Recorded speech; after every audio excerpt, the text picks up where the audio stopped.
Back with more Elder Scrolls 5 Skyrim, playing as our Imperial Orc Knight, where we're doing the Imperial questline, so the Civil War questline as Imperials, which is something I've done neither of the Civil War questlines before, but I just generally don't play as Imperial, full stop. So that is definitely something different.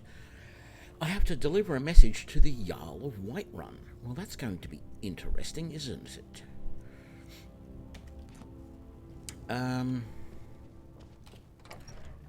So let's head out, I suppose.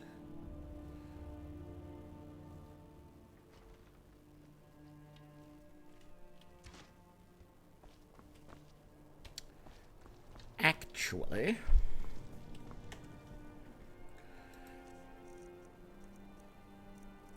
I feel, how much? Yes, I've got a fair swag of gold there. I have absolutely no idea if there even is a house that I can own here in Solitude.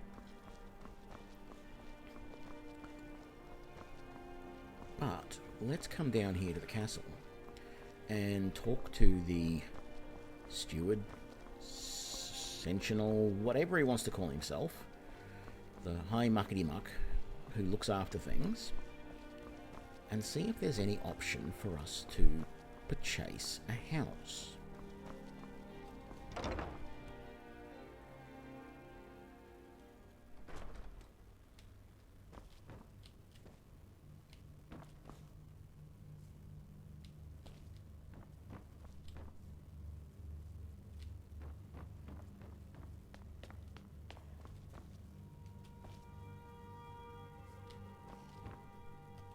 Hello, friend.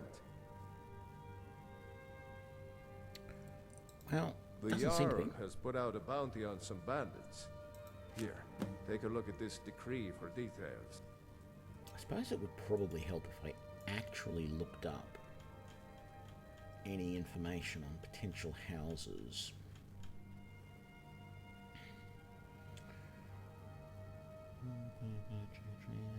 World, holds, locations, items, miscellaneous, add-ons.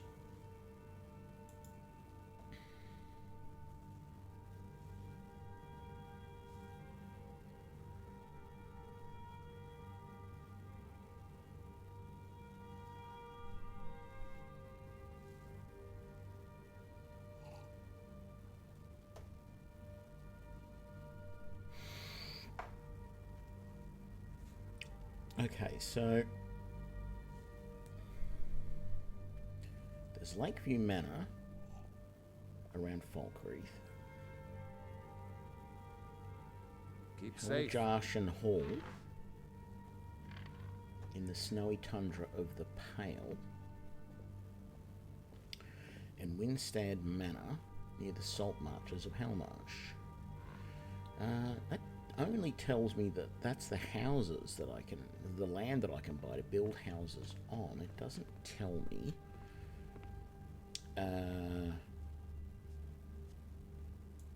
the other homes I can get.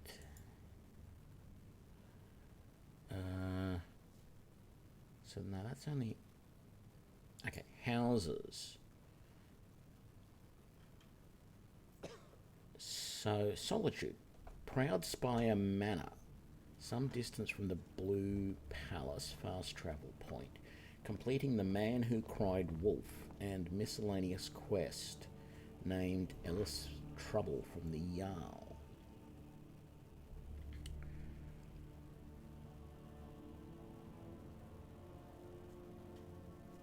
So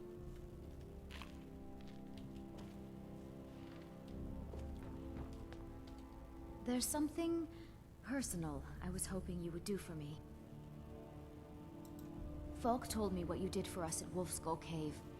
He says you're someone we can trust. As you may know, Talos worship is outlawed in the Empire. When we buried my husband, I made offerings to all the gods, except Talos. I would like you to take an item of his, a war horn handed down from his father, and place it at a shrine of Talos.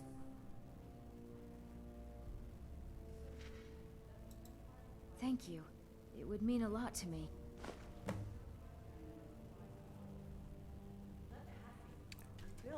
Okay. My lady, surely you're not that naive.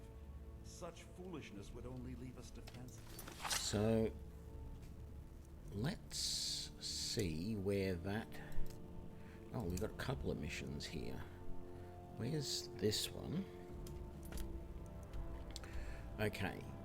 So that was really close to Fort Ragstead, so we could take out that really quickly. And then... The rebels would storm the palace.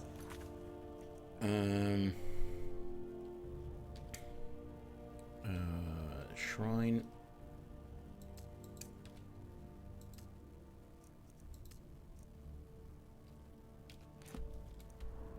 And then, oh, south of Forgenland, whatever it is that. So I think we're going to do these before we go to,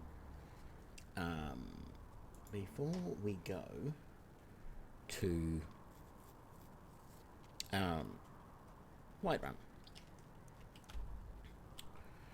I mean, this one's almost on the way to Whiterun. We could run to, well, we're right there. We could, ooh, that's a pretty dangerous part of the world there, but that's okay. Fine. Let's, ooh, I don't know why I got my weapons out.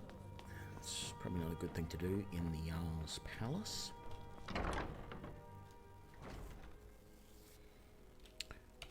So, we can fast travel over to here.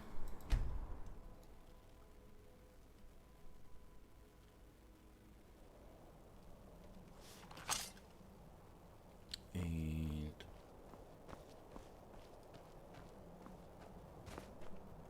I don't recall if there was an exit on the other side, so we'll go around. Oh, hang on. No, we're not following the right quest yet, are we?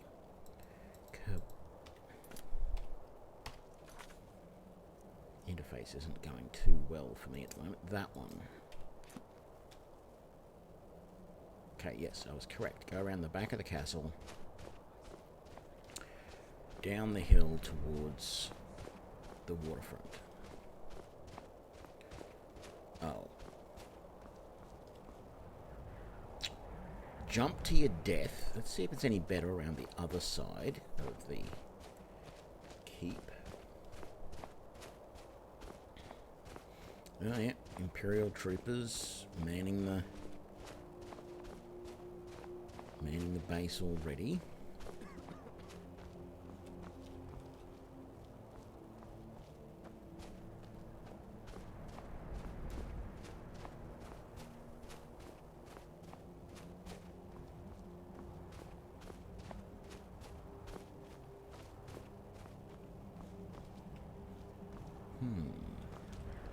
So it's just down there somewhere that we have to go, but finding a way down without jumping off and killing ourselves may be a little troublesome.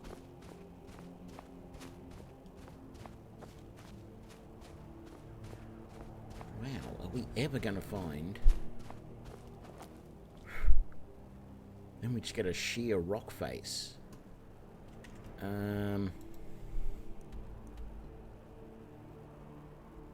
Wow.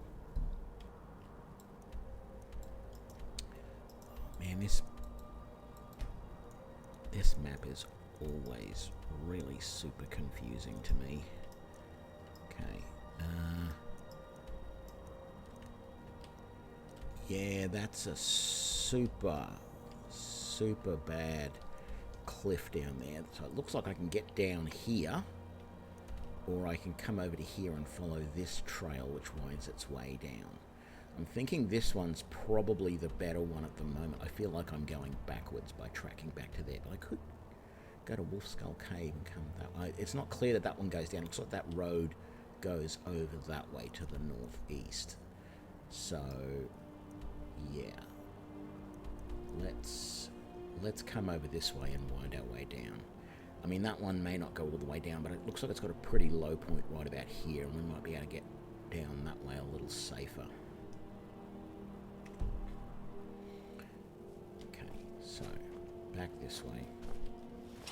Take a chance. Put the axe away so I can move a bit faster.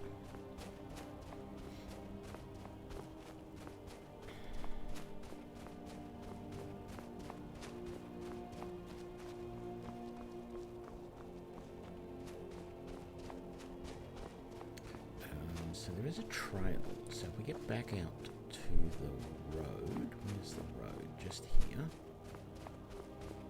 There should be a trail leading off it just down there, just about where that wolf went, actually. Actually, no, it's probably a bit further down around there. But, yes, got to be aware of this wolf first. Let's just double check the map. Well, no, it might be where that... It might be just here. There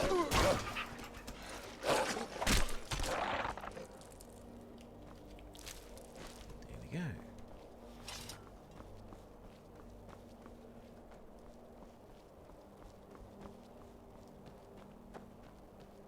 Yep. Oh, look, there's the markers. That makes it easy. I'm not going to take any chances coming down here. Oh, look, blood on the snow.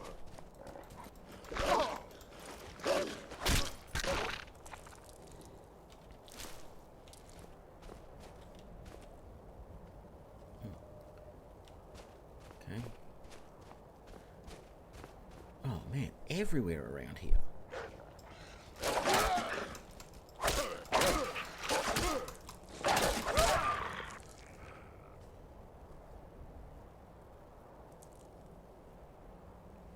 Is that it?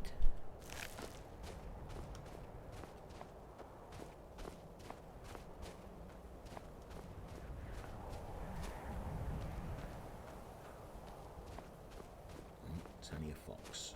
No need to worry about that one.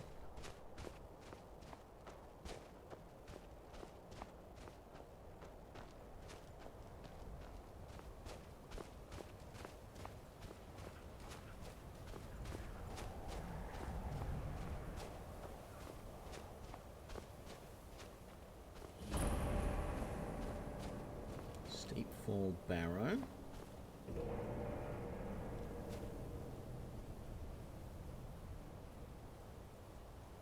Probably Troll Cave, I would think. Considering we haven't been attacked by wolves. The amount of debris outside there.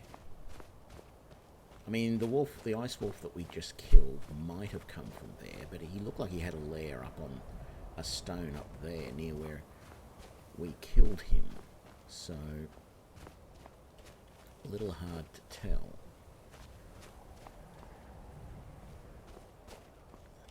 Really see the boat all that well from here. There's another wolf down here.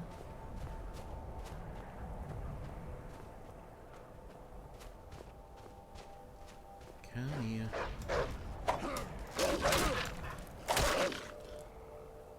There we go. Let's actually just double check. Yeah, no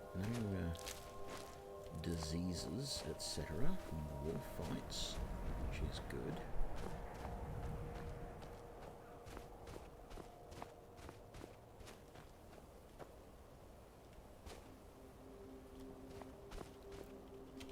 That's interesting. Who are you? Are you an Imperial soldier who slipped down the mountain?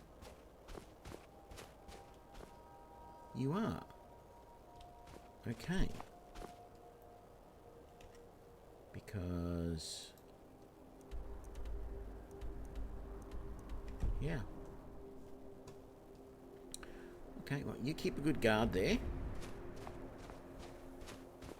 I'm just going down here to get this boat. Damn, I saw him out of the corner of my eye and he made me jump. come back down here to the trail. On our way down to this ship. Technically, I think it might actually even be a shipwreck. I think I'm seeing bits of it there through the trees.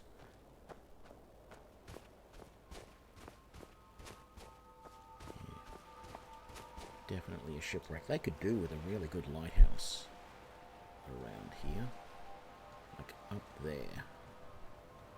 Just warning people that, of course, they would need to either invent the Fresnel lens or maybe make a magical version of it. Because lighthouses were not really effective until they invented the Fresnel lens, which enabled the light to be much more focused.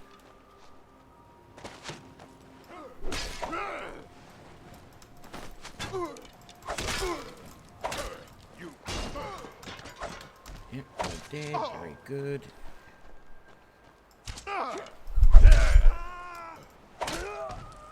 Okay. I was more worried about the mud crab that was over there than I was about. There he is. Than I was about these guys. Oh, hello there. Oh. Now, why weren't all of those necromancers from yesterday that easy to kill? They should have been. No armor.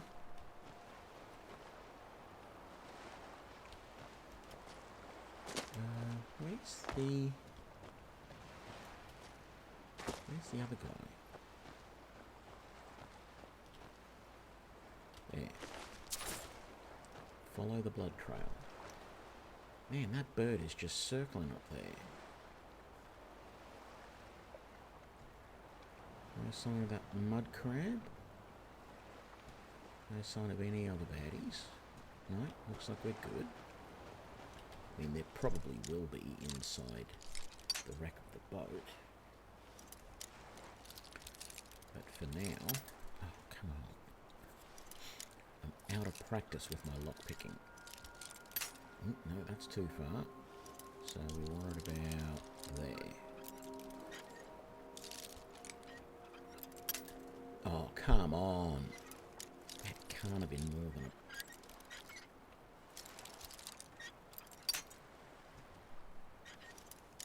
It's only an adept lock.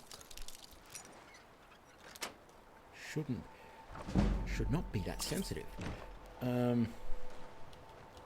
Oh, cheese. Empty wine bottles. More empty wine bottles. Oh man, the cheese. Empty pot. Suppose I'll take Nordic barnacles. I'm not really doing an alchemy run. I mean, I probably should, I know. I can get some good money out of it. I can get some more potions out of it. And that's what I really need more than anything, is probably more potions. That's 2 lots of Nordic barnacles there. And there's some on the side of the ship as well. And there's more there. And that's a double lot too. Isn't that nice? I feel like I should be... Oh, there's more there. I feel like I should go and get some salmon right now. And make a whole bunch of water-breathing potions. And make a mint. Mint. Okay.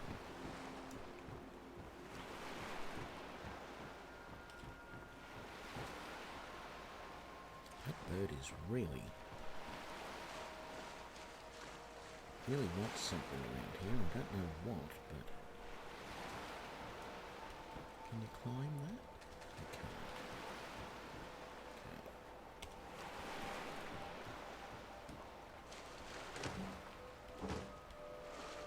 So is this it? I mean... sure there's underwater with soggy potatoes. There's nothing better than a good soggy potato, is there?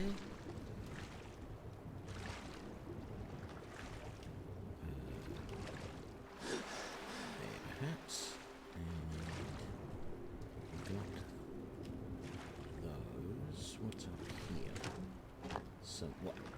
Okay, I got questions about that. Because, yeah, how in the hell can you have salt pile underwater? G'day BM, how you doing? Just debating how I can find salt pile in a barrel that's underwater. I mean, soggy cabbages and soggy potatoes I can understand, but more Nordic barnacles. Empty barrel. I'll go down there in a minute. Clams. Oh, did I not actually? I suppose I've got lots of them. Is there anything else? Nope. Like here. Empty barrel. Nothing. Nothing there. Red apples. Red apples. Salt pile. There you go. Another salt pile. Don't know how that works, but... yeah, I'm not doing too bad. Thanks, BM.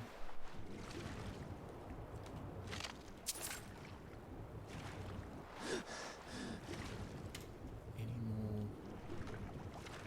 of the barnacles of the Nordic variety? Let's come down here. There's a chest. Empty. More salt pile. Again, doesn't make sense. But,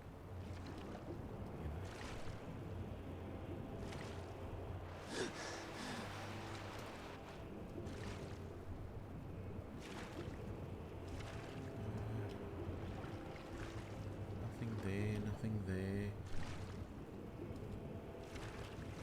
And nothing there. Okay, I feel like I have probably done everything there is to do on this boat. Collect the bounty. Okay.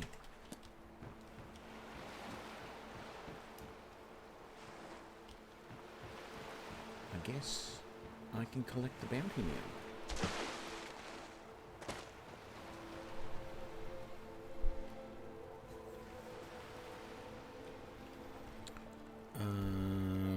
Is it worth... yes, it is worthwhile coming back and collecting the bounty, I feel. That way I can collect the bounty, sell a few things, and then we'll head over and do the other quest. Actually, let's just wait an hour, just so it's 8 o'clock. Seems to be the magic time in this world.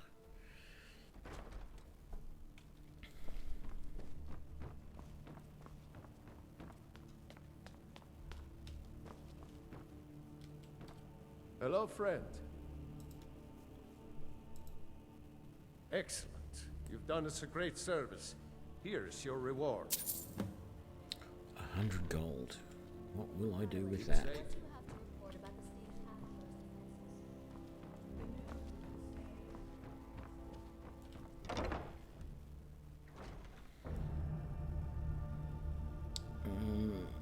So, for the next quest, we need to come... it was over here. Let's go to journal and turn that on. Yeah, so why don't we travel to here?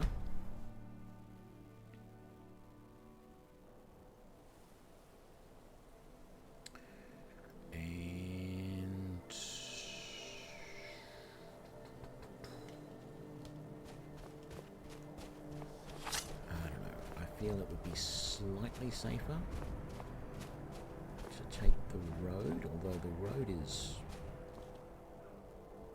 pretty snowed in and actually hard to see at this time.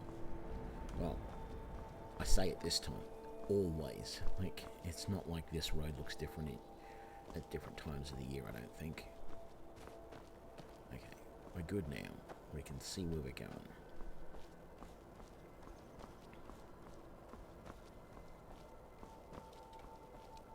How are the giants doing over there? I actually don't see any giants, only mammoths. So we shall have to be careful.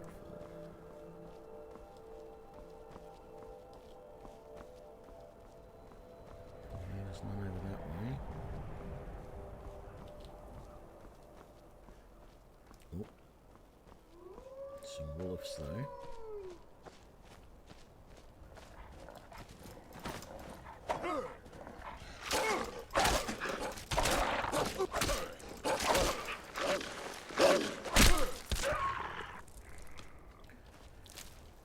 Okay, didn't work out entirely how I had planned, but did alright. I tell you what, it is so good to not have to worry about the durability of my equipment. To not have to always be checking it to see whether I need to repair it.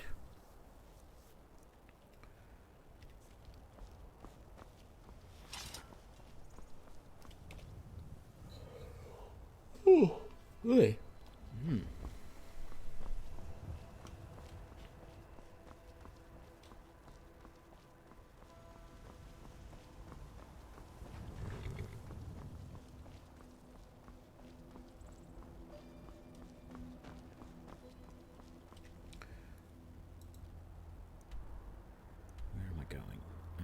So the next left.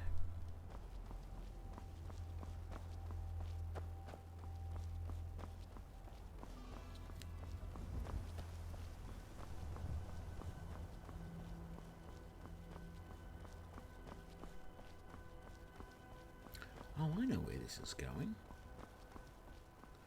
Yeah, g'day, Nurok. Yep, back to Skyrim. Oh, hello there.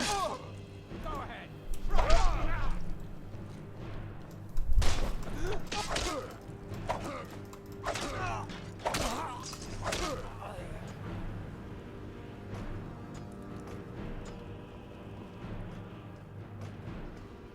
Alright, I'm hearing his blade roll down the hill. I didn't end up selling anything in town then. That's alright. Yeah, in Europe I was having a bit of a problem with the mechanics of Oblivion are a bit of a problem at times. There is this ongoing thing. I mean, there are mods that fix it for certain values of the word fix, I guess. But if you don't, I think there's a thing called realistic leveling or something. It's this way that you are supposed to level your character that if you don't do it that way in Oblivion, you basically end up in a situation where eventually you just cannot keep up with your opponents. Your opponents will always level in the optimum way. And if you don't follow this way of doing things, it'll just never work for you. And you really have to know what you're doing. And it is super strict. It is like you've got to know at every single point what you plan. You know, every level you've got to plan ahead and make sure you get X number of levels of certain skills before you level up.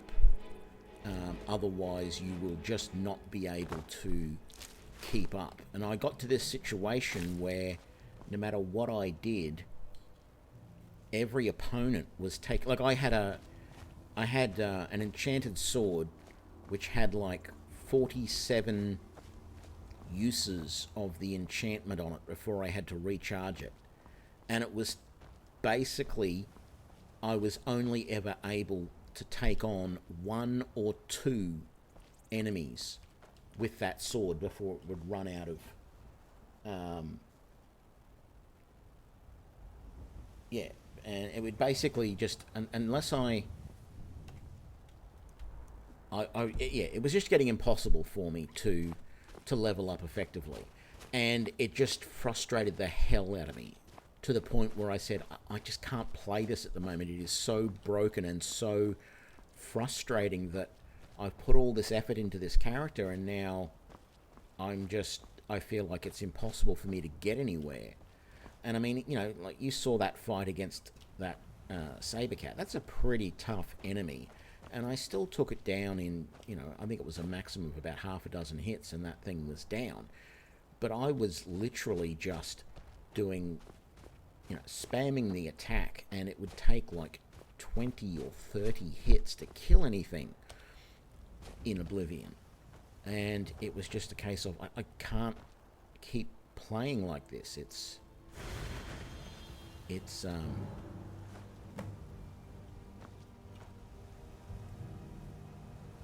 just not workable. Oi, what are you doing? It's nothing. Those bastards have been staking out this. They've been staking out the shrine to see if anyone comes to it.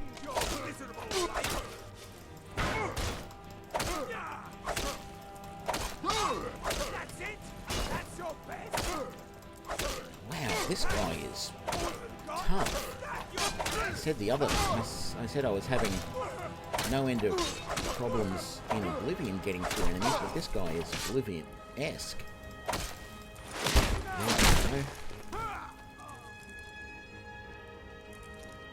Anyone else? Or was it just the two of you?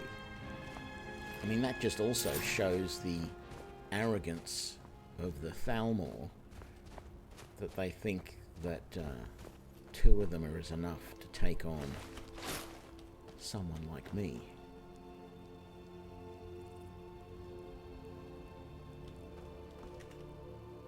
Okay. Oh, that's right, I got a level 2. I mean, I was enjoying the game. I was enjoying Oblivion. But it just pointed out to me that,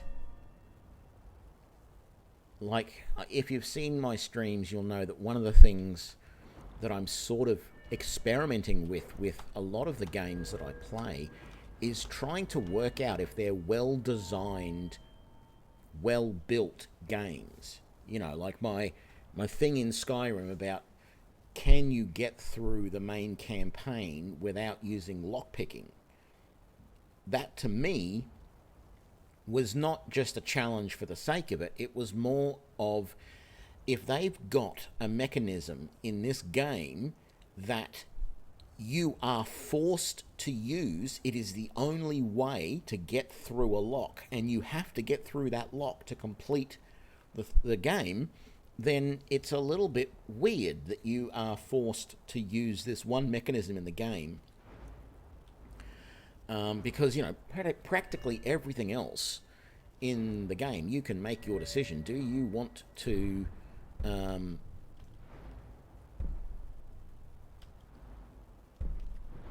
I can't get through those. I definitely won't be able to get through that. You know, you can make your decision. Do I want to, you know, use one-handed or two-handed? Do I want to use magic rather than physical damage? Do I want to use bows? You know, you can make all those decisions about how you go through all the challenges in the game, but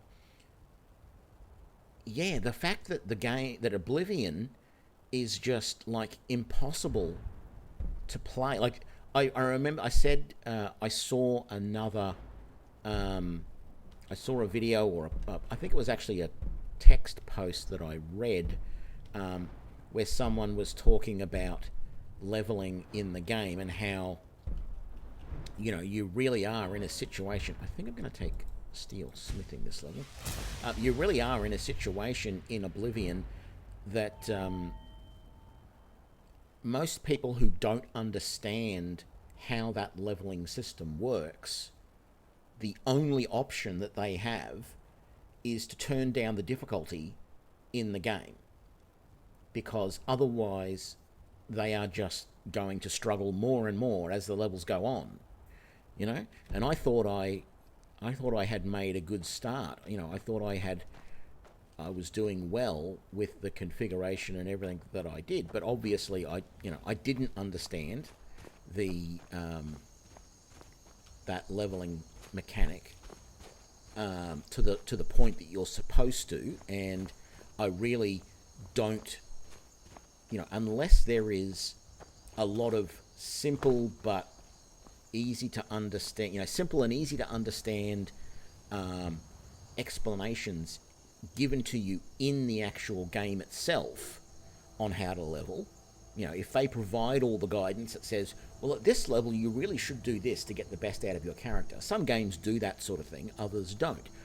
You know, I have no interest, I have absolutely zero interest in sitting down and spending hours reading and then planning out what I'm going to do when I level up every single level, just so that I can actually survive. You know, yeah, sure, I've done build videos for games like Pathfinder Kingmaker, but that's planning out a very specific character. That is not just saying, well, this is what you have to do just to be able to make the game playable, you know. And then even having the ability where people go, well, there's this mod that fixes it, and it's like, well, unless it's actually like an official patch to the game, then it's an admission that the game is broken. The game is not working the way it is intended to, unless you have all this esoteric knowledge, which I have no interest in researching and learning just so that I can play the game. As enjoyable as the game is, that's broken. I am considering... I thought that was another wolf down there. I am considering playing it again with that mod that fixes everything, because I was generally enjoying the game. But on the other side of things, as I said, it's a case of, if the game is that broken that I need a mod just to play it, is it really worth playing? Like, I can get through... You know, none of the mods that I have installed for Skyrim do things like change the leveling system or change the game mechanics in a huge way. Sure, I suppose the main mod that I use that really sort of breaks things is this one that gives me all these pouches, and another one which gives me the backpacks. Right? But that's just because early game I feel like I need more carrying capacity so that I can make it easy. And it's actually, well, okay, I probably would do it no matter what, okay? But one part of me says that I'm doing this at least partially for you guys, right?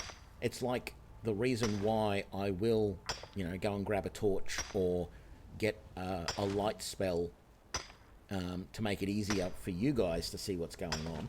I will also get a backpack or similar so that I can gather stuff and not have to keep coming back and forth between places so that I can loot them. And now I know, yep, there's no need for me to be such a loot goblin. Definitely agree with that. But early game, it helps to be a loot goblin in any game. I do very quickly get to a point, though, where I don't need money anymore and I stop looting. The backpacks, etc., do make it easier for me to be able to carry all the supplies I need, potions and things like that. And particularly when you're wearing heavy armor, you do want to be able to have enough stuff so that you can carry the armor and your weapons and some potions and a few other things, and you can't always do that with the default thing. I mean, and it would force me to put more points into stamina to be able to carry more, which I don't necessarily always want to do. But yeah, none of the mods that I've got in Skyrim change the actual mechanics of the game so that it is easier or whatever. With one exception, I have reloaded a archery mod that I had, which allowed me to create a new a bow. Yeah. Allowed me to create a bow that does more damage early on, and I want to play with that because the only archery playthrough that I have completed in this game was using the bound bow, and the bound bow is incredibly powerful, and I got it at level 4, I think it was, and used it from then on. But when I haven't used the bound bow, I have really struggled with just the vanilla bows in the game. I have really struggled to be able to get to be able to survive when doing archery.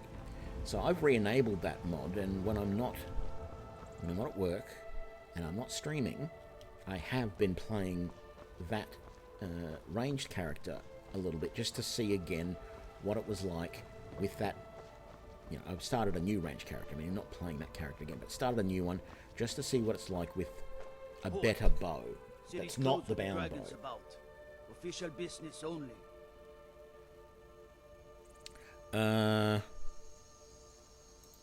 Y'all will definitely want to talk to you. You'll find him in Dragon's Reach, at the top of the hill.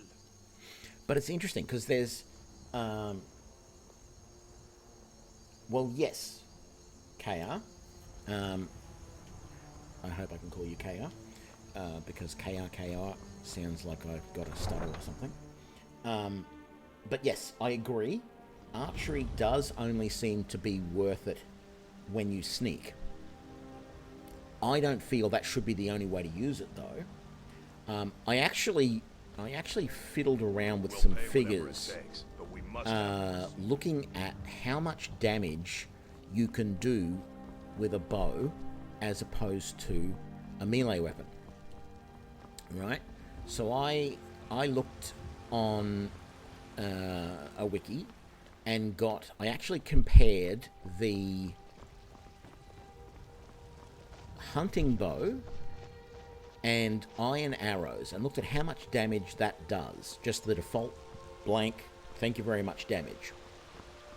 And then I grabbed an iron sword and looked at how much damage that does. And if you just compare the two straight up, bows do more damage than weapons. I mean, like a bow and arrow, the bow itself has a damage value assigned to it, and the arrow has a damage value assigned to it. And I'm pretty sure it's about 14 points of damage for a hunting bow and an iron arrow, which is pretty common sort of starting equipment, right? Longbow or hunting bow is like 1 point of damage in between the longbow and the hunting bow, I think. It's about 14 points of damage all up for that. Without taking any skills into account, that's how much damage it does. And the iron sword, I believe, only does like 8 or 9 points of damage. It might even be less than that.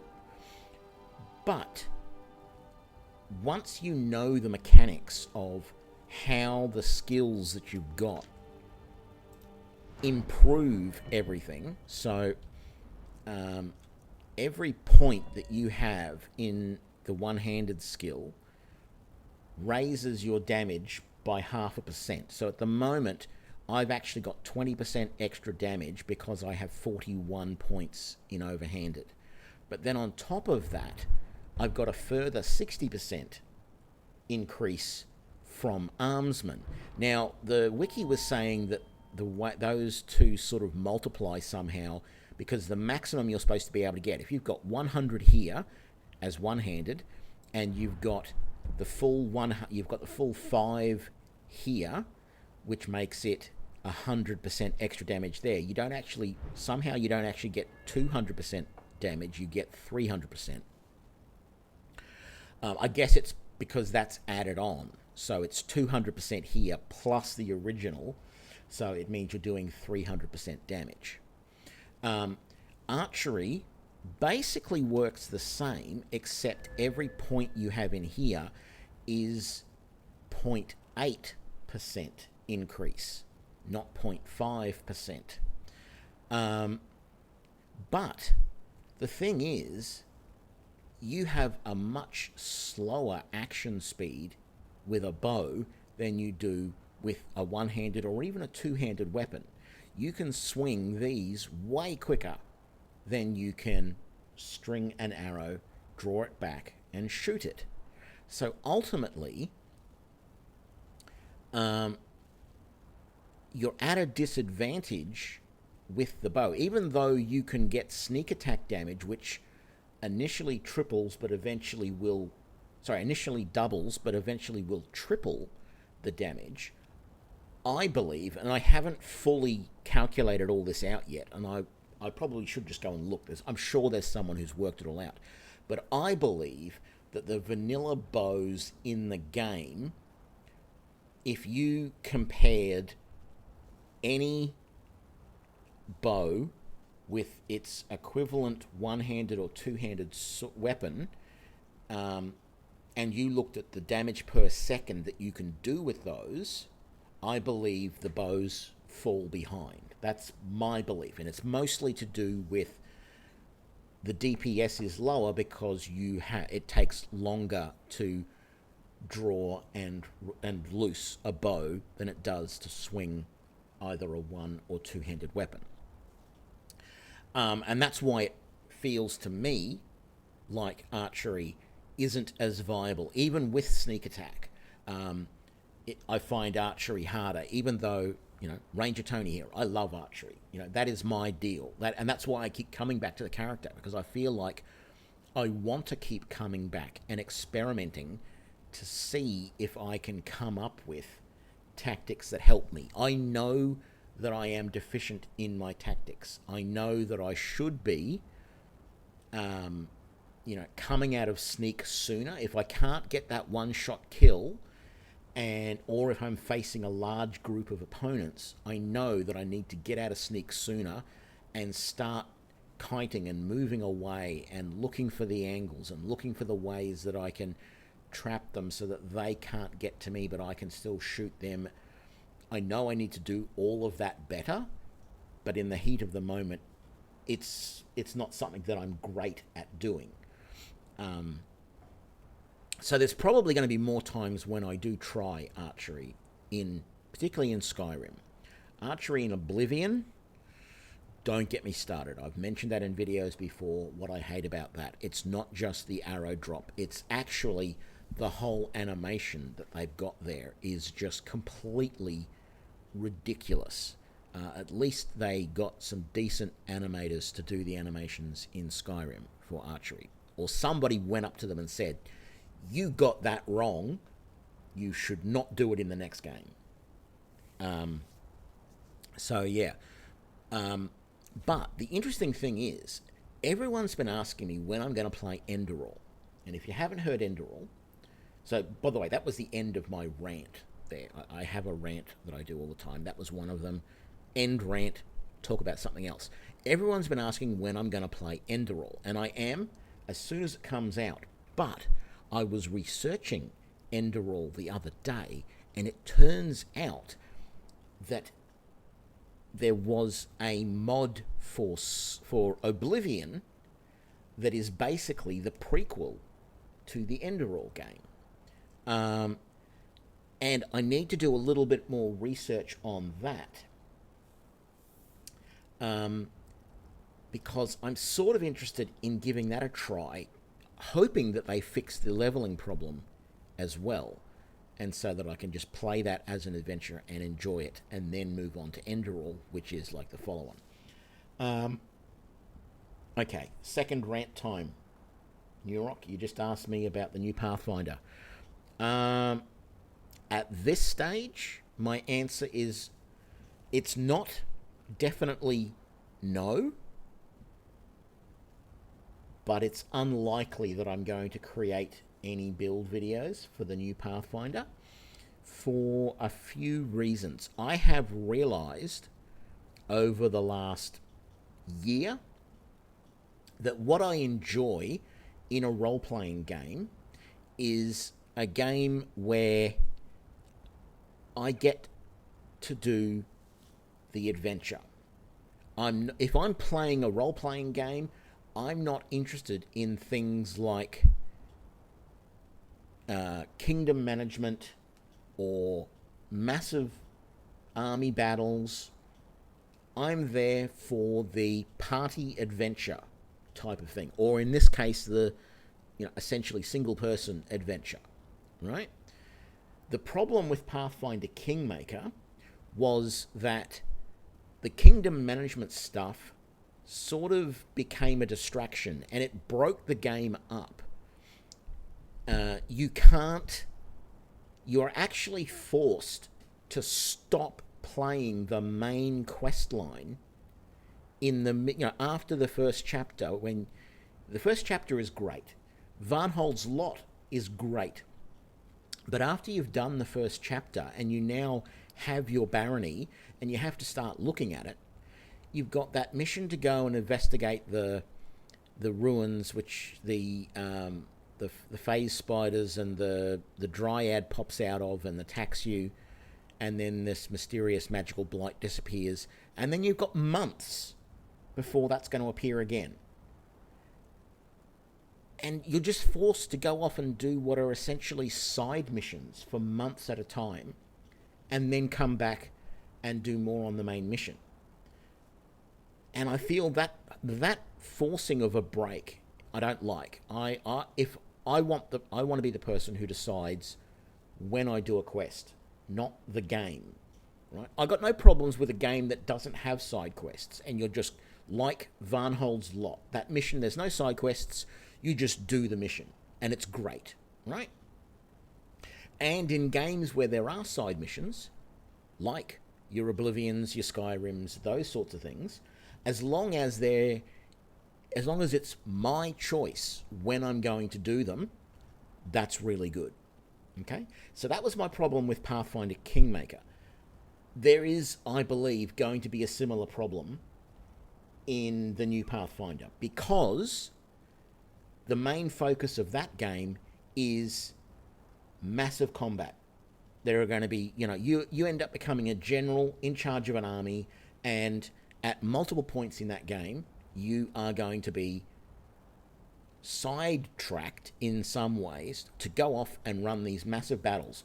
It's exactly the same reason why I really never finished Pillars of Eternity, because Pillars of Eternity has a similar thing. I don't mind in both Pillars of Eternity and Pathfinder Kingmaker, I don't mind the kingdom management side of things that much. It's not a huge burden. But when you get thrown up with this thing, like in Pillars of Eternity, there's that one big battle you got to do against someone who decides that they should have the castle and not you. That wasn't enjoyable. It was a ridiculously hard fight, and it just broke the momentum of the game, because I'm off trying to do something else. I'm trying to save the world, and I'm getting dragged over into this petty little squabble, and there's really no way around it. You've got to do it. And it got to the point that every time I played it, I would just turn the difficulty down to the easiest setting, and then I would do that big battle, and still have problems actually getting through it. And then once I got through it, I'd turn the difficulty back to something more normal. But it broke the rhythm of the game in Pillars of Eternity, and I didn't like it. And the same thing with, Pathfinder Kingmaker, having to manage your kingdom and being forced to go off and do other things because there's this break in the quest line. It frustrated me, because I want to be in charge of my fate in the game, and it's not letting me. Now, Sure, it's real life in some ways because things don't always just happen immediately in real life, but in a game like that, it just broke the momentum and broke. Yeah, it wasn't fun for me. That was why I never finished the game. I would always get to a certain point, and it's like, oh, I can't do anything more on the main quest line. I'm being forced to go off and just do some trivial little side quest. Why can't I get on with the main quest line? I've got to wait months to do it. So, yeah, that's my long way. And the other problem I have, and I've said this before, I know it's petty. I've produced... Actually, can I... No, I probably can't check from here. I have produced... I think it's a couple of hundred Pathfinder Kingmaker videos. And out of tutorial videos, like there's more than 50 tutorial and build videos for Pathfinder Kingmaker. So, I mean, that's not inconsequential, but I know I'm not like, you know, Wolf FPS and all these other big-time gaming YouTube channels. I know that I'm small fry in a lot of ways. But there's been no offer to give me a key to play the beta. And more disappointingly, the game hasn't been released on Linux. Now, that's not a problem. I can use Proton to play the game, and it will probably run really well because this is running under Proton. Oblivion was running under Proton. You know, that's a viable way these days to play the game. But the first version was released for Linux, and then they decided not to do that for the new game. Little things like that I find disappointing. And I really would have, with all the videos that I produced, I would have thought, you know, there was some offer there or some recognition from the developer that I had produced a lot of videos. Like, put it this way, my channel went through the roof when that game was released a few months ago on consoles. When Pathfinder Kingmaker finally came out on console, my channel went just ballistic at that point. But I hear nothing from the developers. And so, you know, that's a little bit disappointing. I know I'm probably a few years away from being at the level where I will have developers contacting me and saying, you want to try this out? But, you know, it just feels a little disappointing to me, the amount of effort I put into Pathfinder Kingmaker videos over the last few years. So yeah, I would, if the game was a stock standard RPG, I would be all over it, and I would be banging on their door to say, can I get into the beta program, please? But I know it's not a stock standard RPG, and I know that I will get a certain way through it and just not enjoy it. I know that I would enjoy the build aspect, coming up with build videos for people and stuff like that. I know that I would enjoy that, but I know I just wouldn't enjoy playing the game. I wouldn't finish it. And I've recognized that. There's so many RPGs that I've played over the years that I have not finished, and it's because I lose focus, and it's because the game lets me lose focus.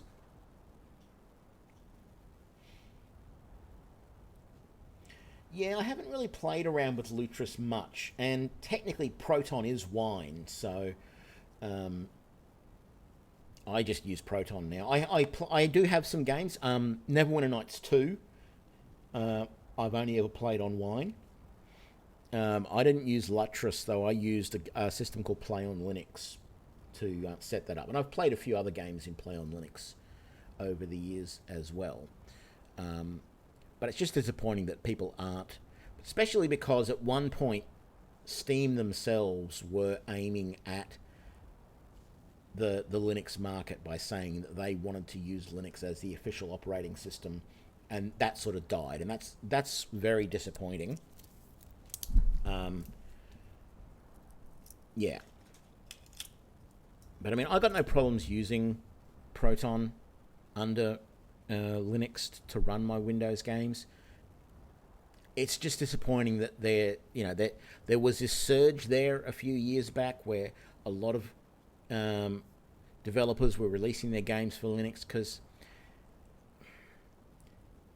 like, being a developer, I know that in a lot of cases there's not much difference between developing for Windows or Linux. And in fact, if you develop your product for Windows and Mac, you're 90% there once you've done Mac, because whether people realize it or not, the Mac OS is almost a version of Linux in itself.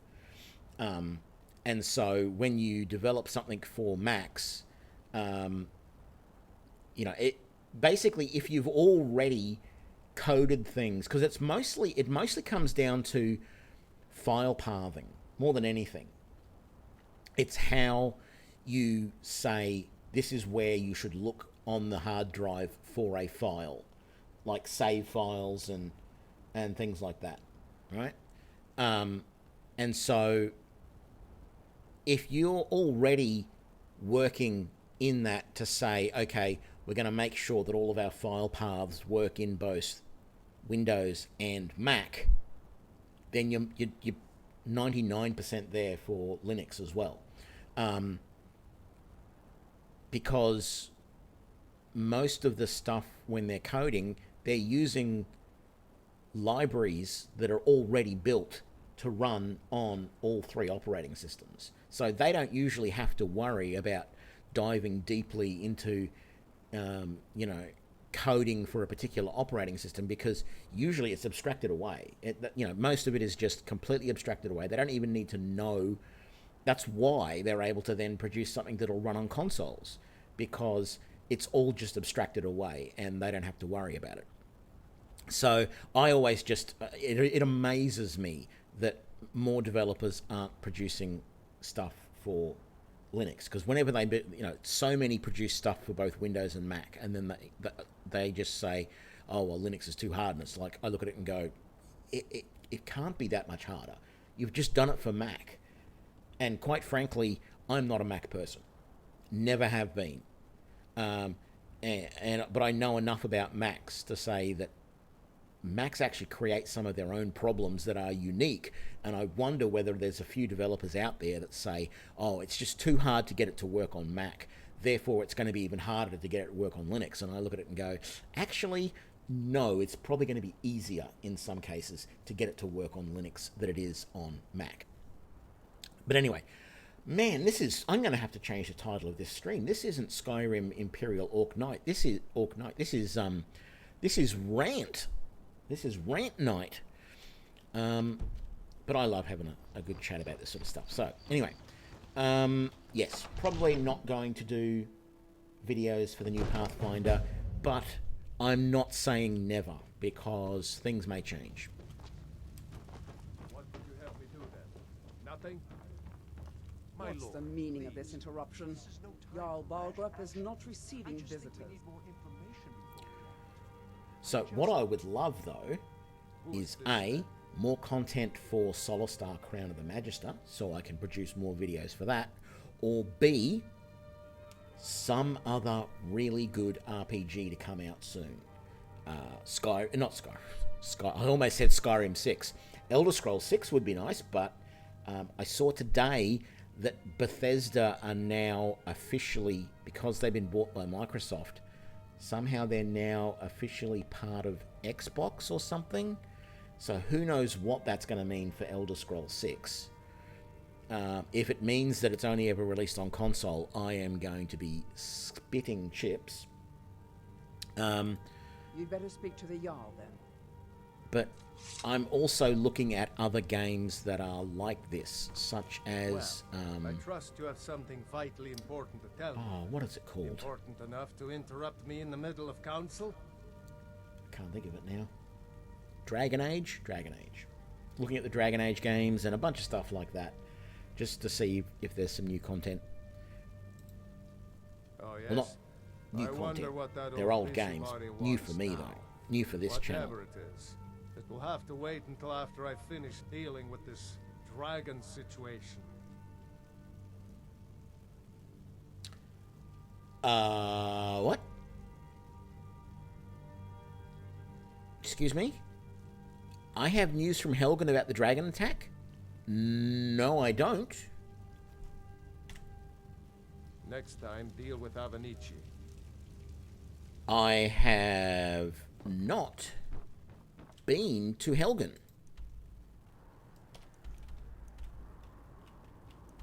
See? I have absolutely no idea about this so-called dragon attack. So, what does my journal say? I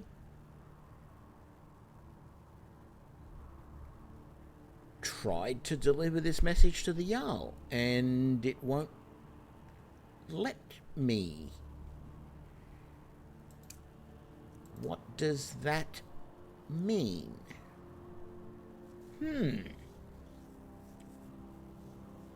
That's interesting. He did say next time talk to Avenici, so... Well, I trust you have something vitally important to tell me. Important enough? Oh, yes? Whatever it is. It will have to wait until I'm not going to tell you that I have information about the dragon attacks when I don't.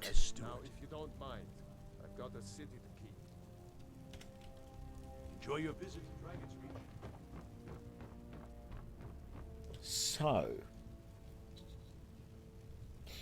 I mean... It's not a huge deal, but it is interesting that it is forcing me into the main quest line to continue any further with this mission.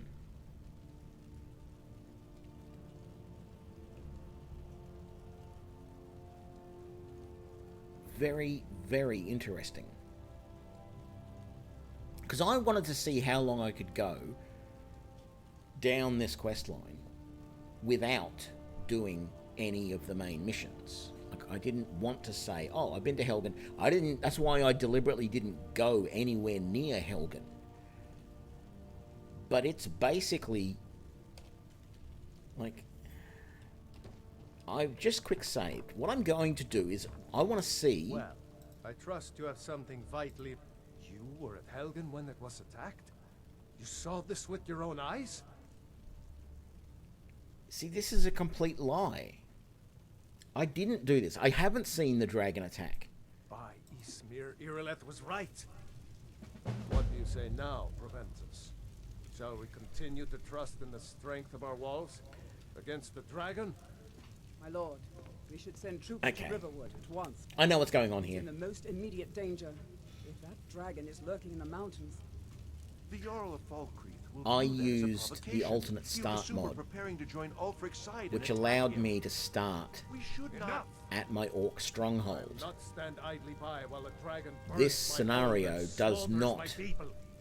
actually Irileth, have that. Send a detachment to Riverwood built into at it. once. Yes, my Jarl. If So you'll that's excuse me, why, I'll return to my duties. That would be best. like, the only way I would normally Well be done. in this situation You with a sought me vanilla out on your own start initiative. would be I You've escaped done Whiterun Helgen, a service. ran like the I won't Dickens forget it. to Solace Take to this as a small token of my Solitude, esteem. There is joined another the thing you can do Imperials, for me. did these missions, and then Suitable came for back someone of before your I'd done anything particular else. talents, perhaps. Come, let's go find Farengar, my court wizard.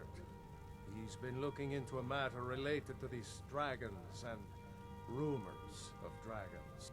Okay, so I'm curious now as to how far through the main quest line. I'll introduce you to Farengar. He can be a bit... Yeah, I'm curious now how far through the main quest line I have to go before I can give this message to the Jarl from Tullius. G'day, TiVo. Is that what it's supposed to be? The TiVo? Or is it supposed to be something else? Farengar, I think I found someone who can help you with your dragon project. Go ahead and fill him in with all the details. So the Jarl thinks you can be of use to me. Oh yes, he must be... I'm gonna just Well, get through when I this say as quick fetch, as I can. you see, one sure... But I began to search. I, go to Bleak Falls Barrow, find this tablet, no doubt interred in the main chamber, I'll put it simply, so you... Yeah. understand. This is a priority. Not interested in advise doing the any of the Jarl other anything side we can missions use like to going fight and this delivering the dragon. frost salts, any of that Dragons. sort of stuff.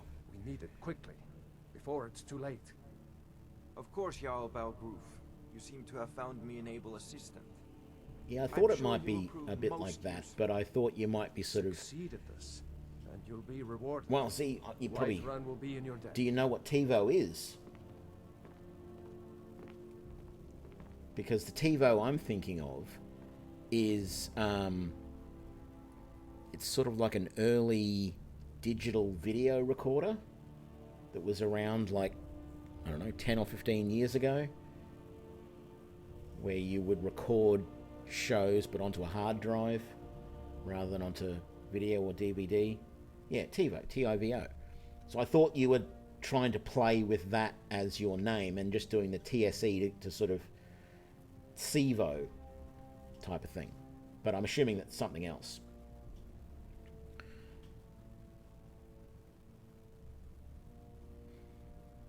Yeah, I never had a TiVo. They weren't very popular here in Australia. I don't know why, but I haven't really watched much regular television in so long, it's unbelievable.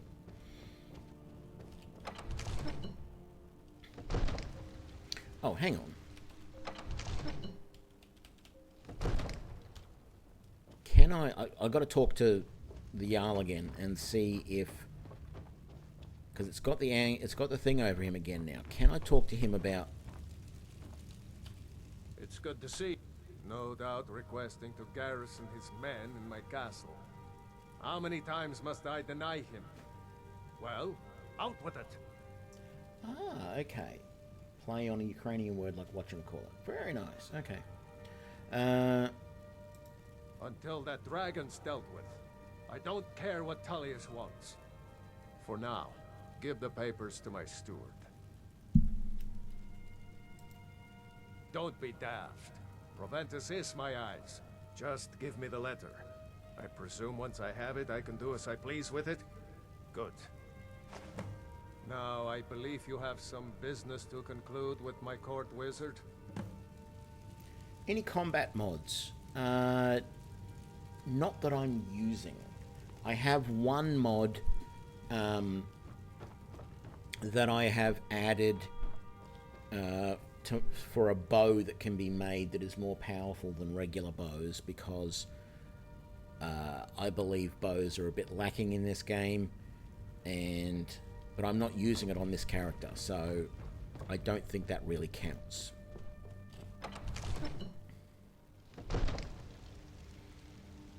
Okay, so we did that mission now. That was good. I didn't think we were going to be able to do that. Assist Jarl Balgruf with the dragon threat. Oh. So, I'm assuming I need to do Bleak Falls Barrow. I wonder what I have to do to assist. How far I have to go. It's probably going to be once I've killed that first dragon over there. But we shall see.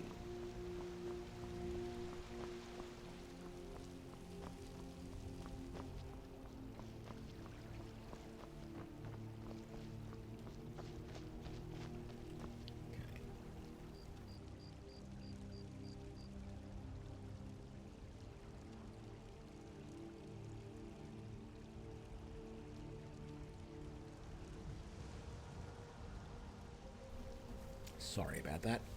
A little bit dry. I've been doing a lot more talking than normal, and my channel is far from being a ASMR silent type of channel. I do tend to talk or ramble a little bit, explaining what I'm doing and what I'm thinking while I'm playing, but I feel like I have talked just way more than normal tonight.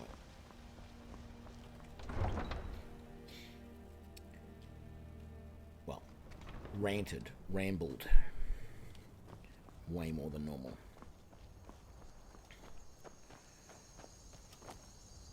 Okay, so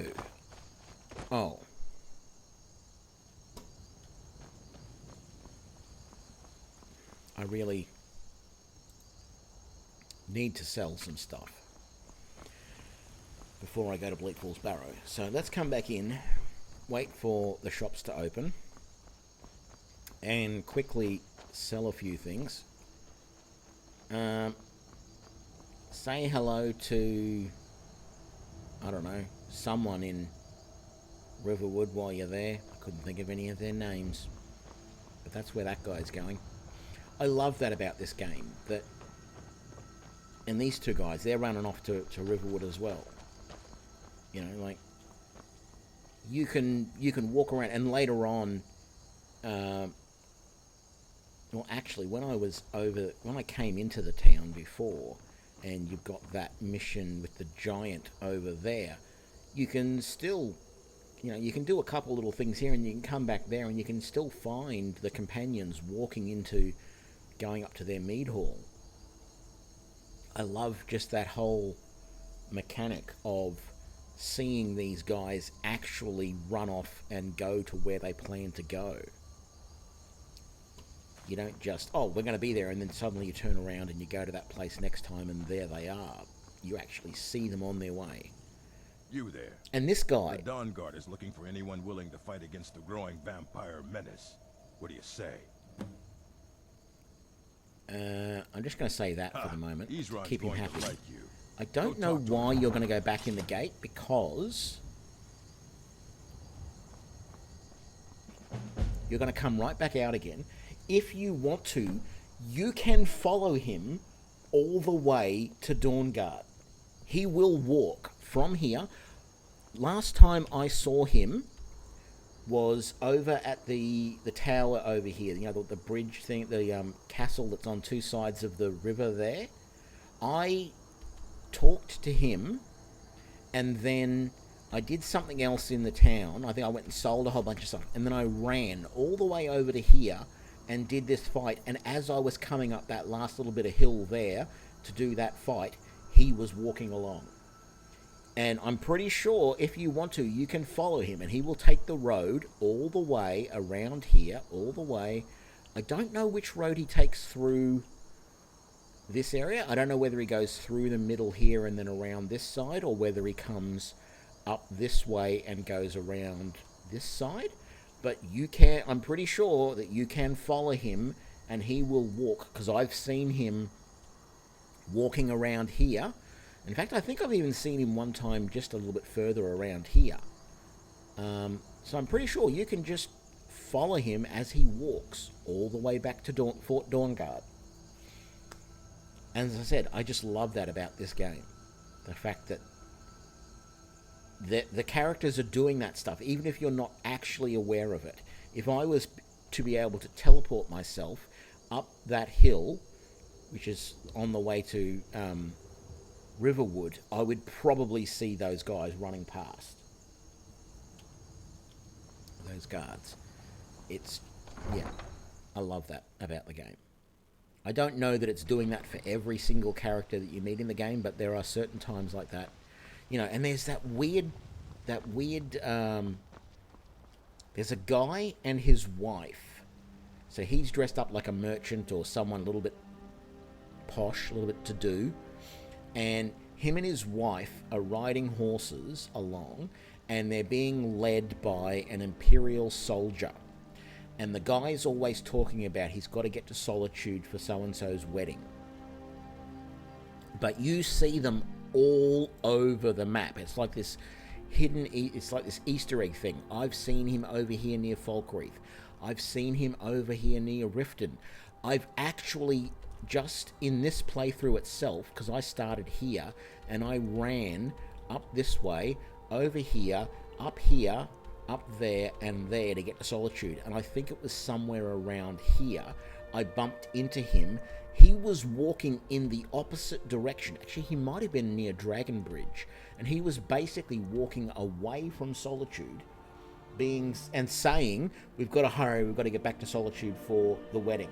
He doesn't know where Solitude is. And I don't know whether the Imperial soldier who is leading him is deliberately leading him astray to get paid more, or what the deal is, whether there's some other story behind it. But I think that's a funny little sort of Easter eggy type thing in the game that you can just find him on the road at any given time, and you can pretty much follow him for a while. He just wanders around. G'day, Arbiter. How you doing? What's for lunch today? What am I doing? I am waiting for 3 hours so that the shop's open.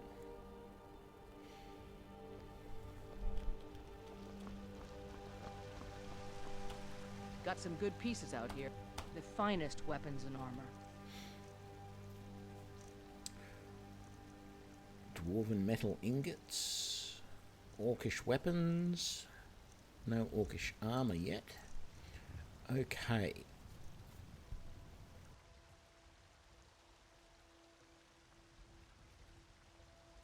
A bit of a coughing fit there. Okay, I don't need elven armor. I don't even remember picking up elven armor. Oh, of course, I got it from the Thalmor agents, didn't I? Get rid of all of this. Don't need that. Didn't I get better arrows? I got steel arrows, so I don't need those. I need to actually unfavorite those. Let's get rid of that and those and those and that. And then those and those and that.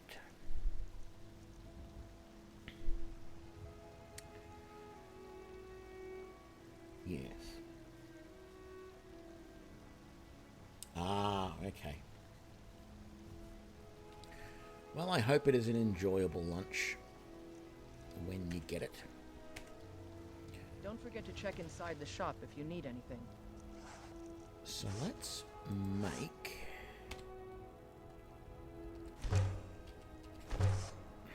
all the leather that we can.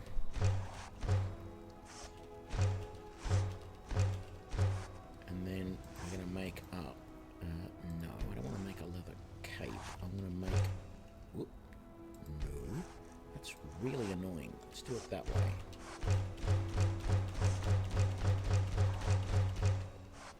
There we go. If you have pelts, don't sell them. I don't claim to be the best blacksmith in what.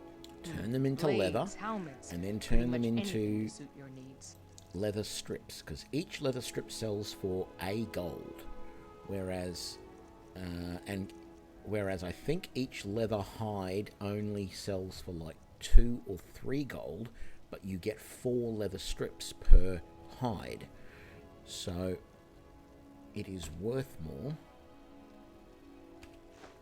to do it that way. I don't want corundum ore at the moment, so I'm going to sell that. I'm going to sell that. I'm going to sell that and that and all of that for the moment. Yeah, give those away. Thanks. Okay. And then we'll just make sure we've got nothing else to sell at the traders here.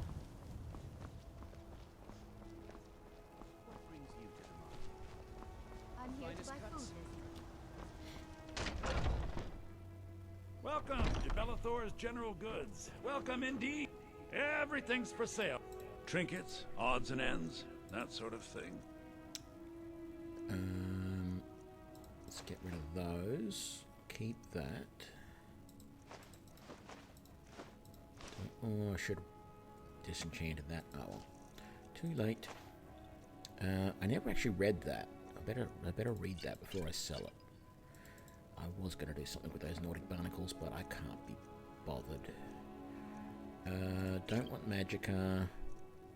Don't want stamina. Get rid of the apples. Get rid of that. Get rid of that. Those. And those.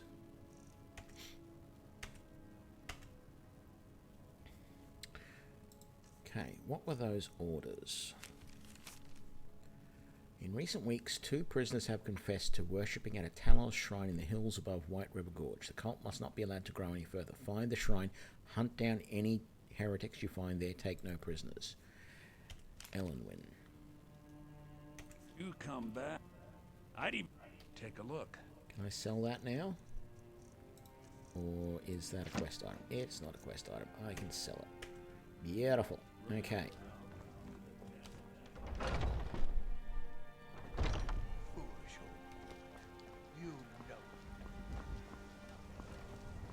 Now we're going to make our way to Bleak Falls Barrow so that we can help the Jarl with his dragon problem.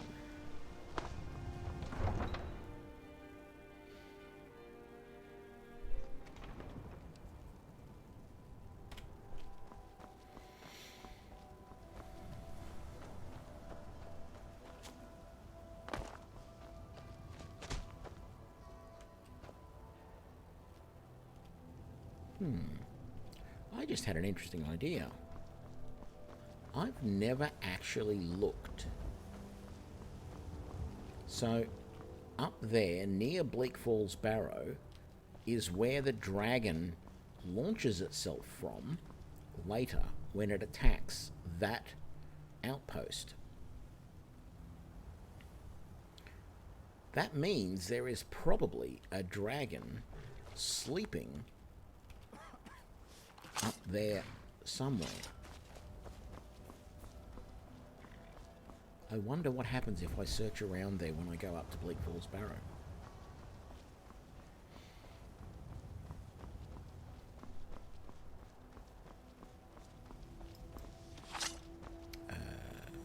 Did not mean to do that. Okay.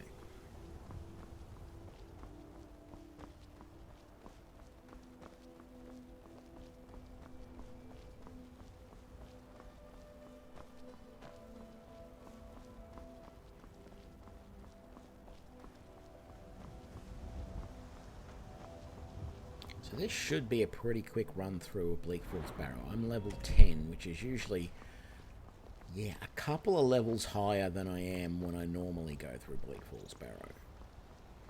So I don't expect it to be too difficult, although I do understand it might be like a leveled dungeon that always matches your level. We'll see. But I really don't expect it to be too much trouble, so...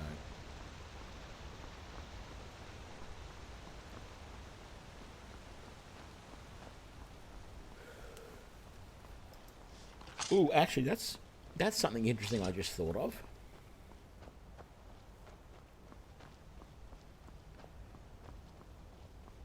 So, I haven't been to Helgen yet, so I haven't seen Alduin fly off over anywhere. I wonder if that's going to short circuit. Like, do I have to go to Helgen and see him fly around to get the other dragon to attack the watchtower? Surely you don't have to. But normally, like, that's impossible normally. Because when you've got that normal start... Oh, hello there.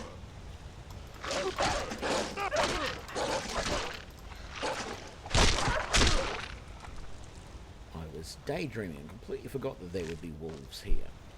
In fact, there is often a third. But I guess not. It's just the two this time.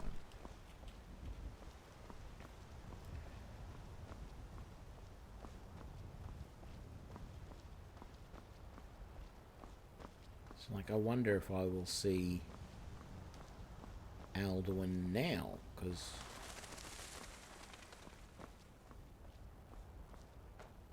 this is as close to Helgen as I've ever got, but it's just over there.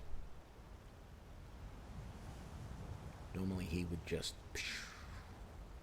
fly over that way. I am not even going to go in to Riverwood at this point. Nope. Have done none of the Dragon Questline yet. Haven't been to Helgen. Haven't been into Riverwood. It forced me to start the main quest line because I had a mission to come and talk to Jarl Balgruuf to give him a letter from General Tullius. And I had to say that I had seen the dragon attack Helgen, but as far as the map is concerned, I have not been to Helgen, because the black, you know, the white outline in the black inside means you haven't been there. Like that one, I haven't been there yet, but as soon as I go there, it swaps the colours around and you have the black outline in the white inside to indicate that you've actually been to that location before. So, you know, I feel like at any point in time I should be able to look over this way and see the dragon attack. I should be able to see Alduin attacking Helgen, because it's just over there.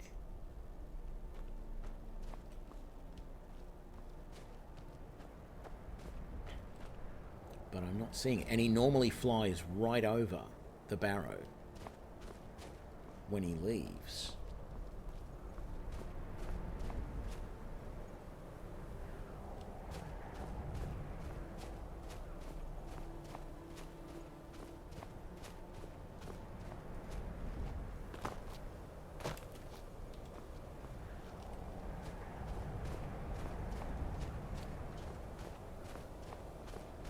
Never should have come here.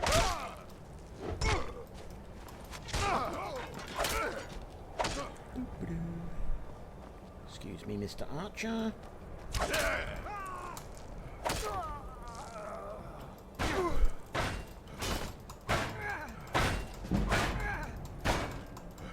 Not quite good enough, are you?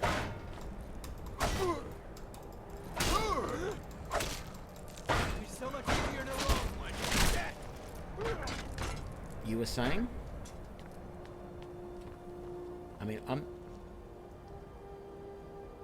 I think something just rolled off the cliff. I think it might have even been his warhammer.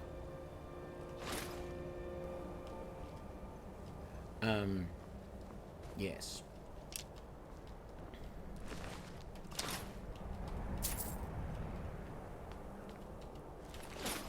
He was saying something about me being easier to rob when I'm dead, but it didn't quite work out the way he expected. More potatoes. Yes and no. At the end of the, like, how much spoiler do you want?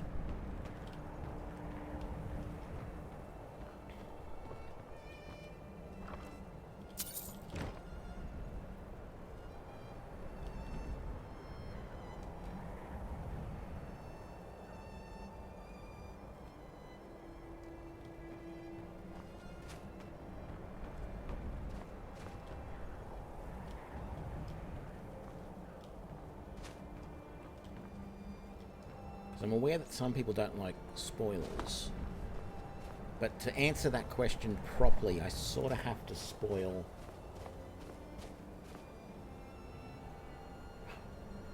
no main spoilers and then no problems with spoilers. It's not a huge spoiler to say that you meet a good dragon. For some definitions of good, I suppose, is the way to put it. He seems good to me, but not everybody likes him. Put it that way. And at one point, he does sort of fight with the main dragon called Alduin. So I've mentioned Alduin before, so I'm not going to have a problem mentioning him again. He is the main antagonist.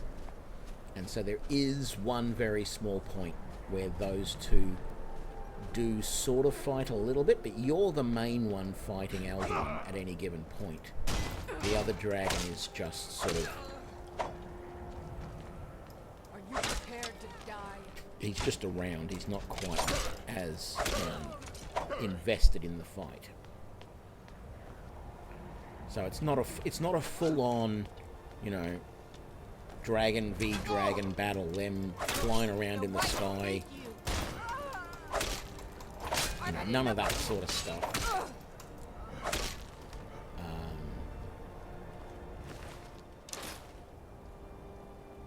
But it's still, you know, it's vaguely interesting. Probably more than vaguely, I guess. Yeah, it looks like someone dropped a bucket of paint on these steps. It's actually interesting, after playing Oblivion, even with the blood textures turned on in Oblivion. I suppose I think I have a mod which increases the blood textures in this game, but it just, after playing Oblivion, it just seems like there's way I've been consciously not even mentioning it on stream because I've been wondering whether it would cause problems later when I upload these videos to YouTube. Just the amount of blood we're seeing when we take down opponents, but we'll see what happens with this video. I'm pretty sure it's going to be alright. If it's a problem, I will never mention it again.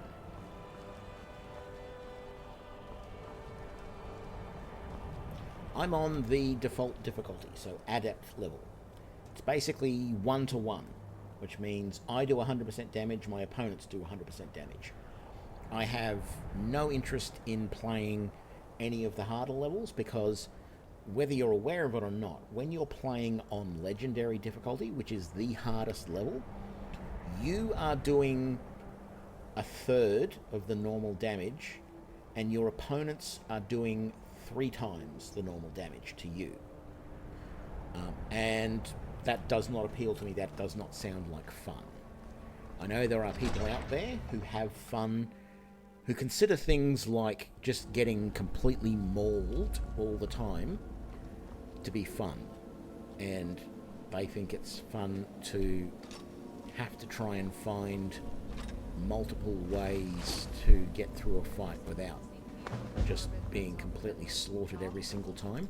I don't consider that fun, and I am not a good enough player to be able to survive on those levels. So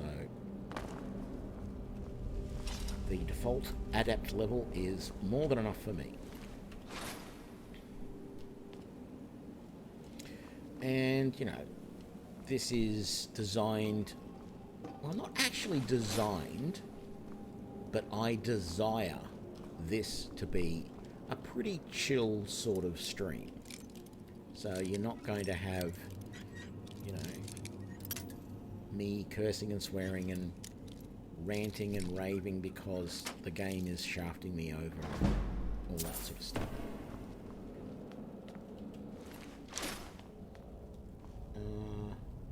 What is the Golden Claw? You'll see it in a minute.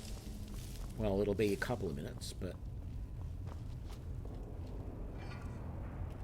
it is a interesting little key.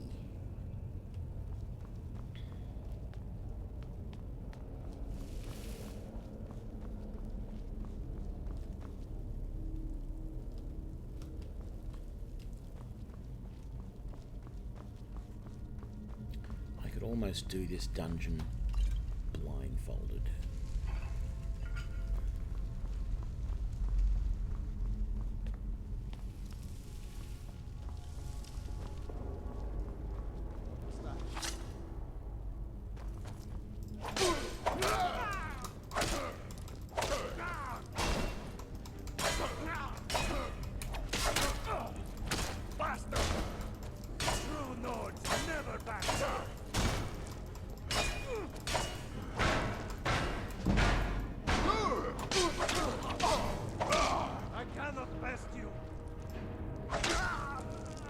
Guy might seem like a hard fight, but the fact of the matter is he actually doesn't hit that hard when he hits you. And if you come through here as an archer or a mage, you will find he gets up in your face really quickly, but he swings and swings and swings and usually does little to no damage. Okay, for people who haven't seen this dungeon before, there is a very popular theme in this game of these little markers that you see up here. That snake, that, well, it's either a dolphin or a whale, no one agrees, and a snake there. And we have to match up these. So, snake, snake, whale. And if you try and open this lever without getting those right, they're a bit hard to see, but there are a bunch of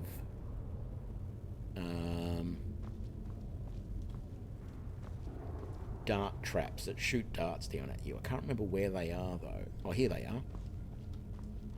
These little round things here shoot darts at you if you get that puzzle wrong.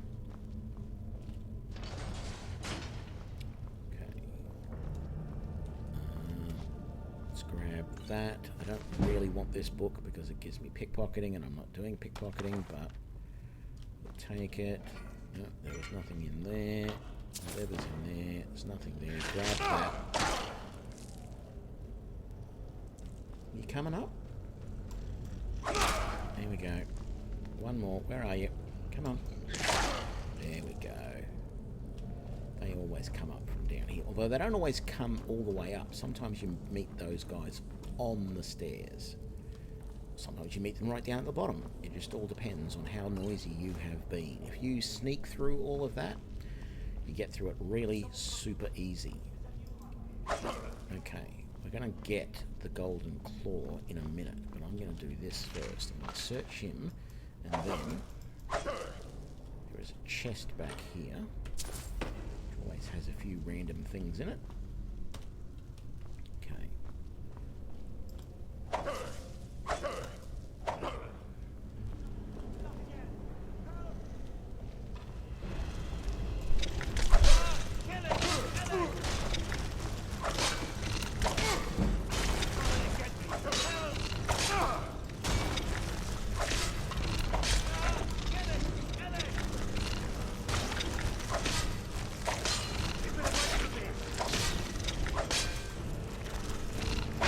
Stung there, but that's right. We're doing good health-wise. Okay. That guy's screaming about being get down. Actually, I don't care too much about looting this place. Let's just get him down. You! Over here! It's coming loose. I can feel it. Okay. And then he runs off. You can try and kill him, and it's easy to do, but it's not a very heroic thing to do, and I'm all about that. So I let him run off, and I'm sure we will meet him again before too long. Oh, is there many traps in this game? Yep, there is.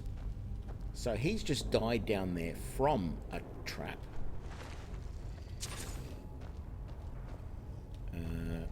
So here comes the Draugr.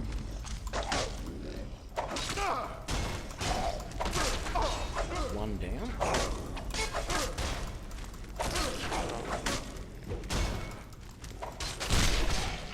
And that's 3 down. So there's usually a few in here. There's also some Draugr that will never wake up. You can search, and they often have gold and other things on them. There's one over here as well. And there's this one up here, all wrapped up. And that's it. So usually these guys that wake up don't have anything all that good on them. These ancient swords are really heavy and don't do a lot of good damage. Neither does the backpack. Okay, here is the golden claw. We're going to take all of his stuff. The trap that he walked into, I don't know if he got done by one of the Draugr or whether he walked into that trap. But that, I'll show you. Ouch, I got swiped by that a little bit.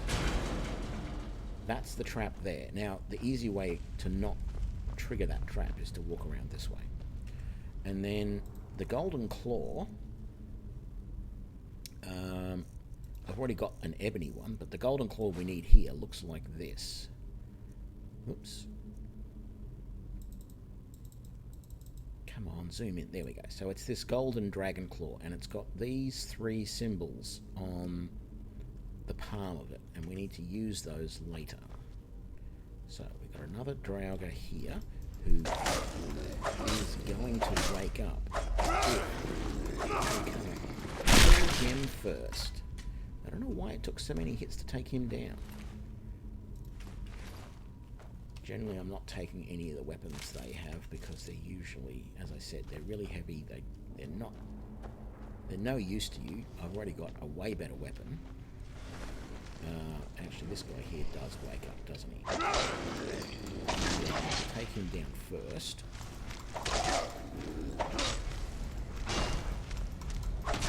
Take that guy down. You're going to try and shoot me full of arrows, so we'll come around this way. Get him.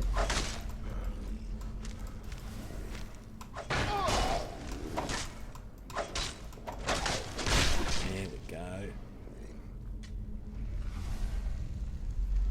Well, that spider is actually pretty bad if you're not. The first time around, when you haven't played the game before, you will probably not like that spider. I picked up some ancient Nord stuff that I didn't want. So let's get rid of that. It's just that I've done that spider. Oh, I'm sorry, I forgot you were there. I've done that spider so many times that he doesn't faze me at all anymore. But the first time you do him, yeah, you do feel like you probably want to change your shorts afterwards. Oh, another Orcish war axe. We'll take that. We have another trap right here. Did I search that? I did not. But before we do that, we are going to get this chest. And it's a pretty easy chest because it's an apprentice one. I actually don't have that many lockpicks. I've only got 32. Normally you pick up way more lockpicks than that. I don't know why I didn't pick up more. Actually put that away. So this is just timing more than anything. And that chain you see over there, you can pull to stop this. I normally just don't worry because you don't get hit very much for damage from that, so I just don't worry about it. And then these things, if I switch to my bow,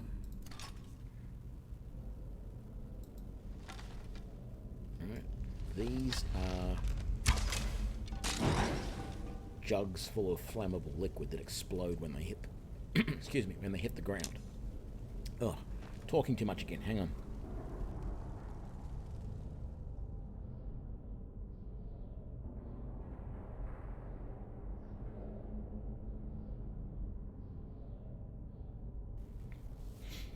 I know what you're saying about the lockpicking mechanism, but the fact of the matter is, it's actually more realistic than the lockpicking from Oblivion.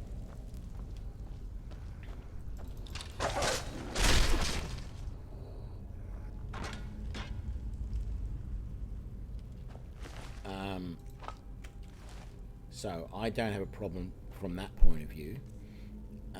And I find it easier to use than the one from Oblivion. So, whoops, I meant to do that. And he will now walk through that fire and probably die. There you go. But that's not all. Because there's another one there, and another two over there.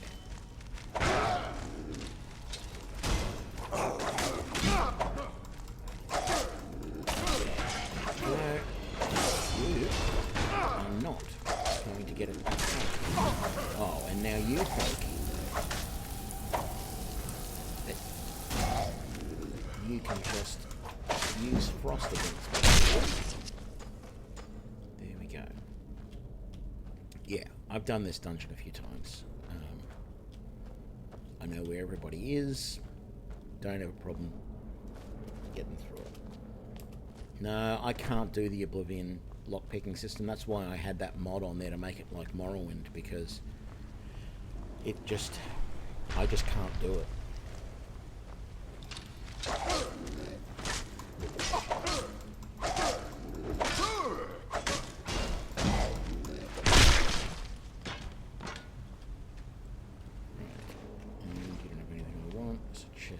There.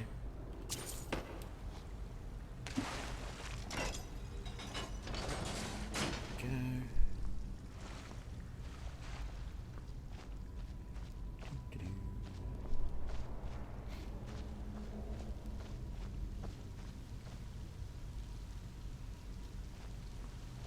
Well, actually, that's the thing. Because, yes, compared to a modern lock, that is really realistic. That is actually how you pick a lock that is a modern lock. But the locks that you have...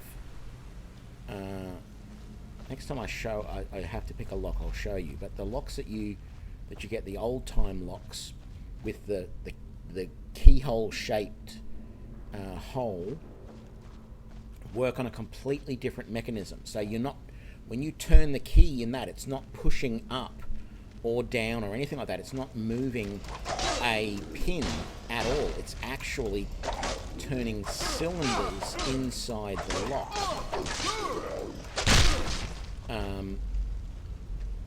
And so, yeah, it's actually not realistic for the type of lock that it would be.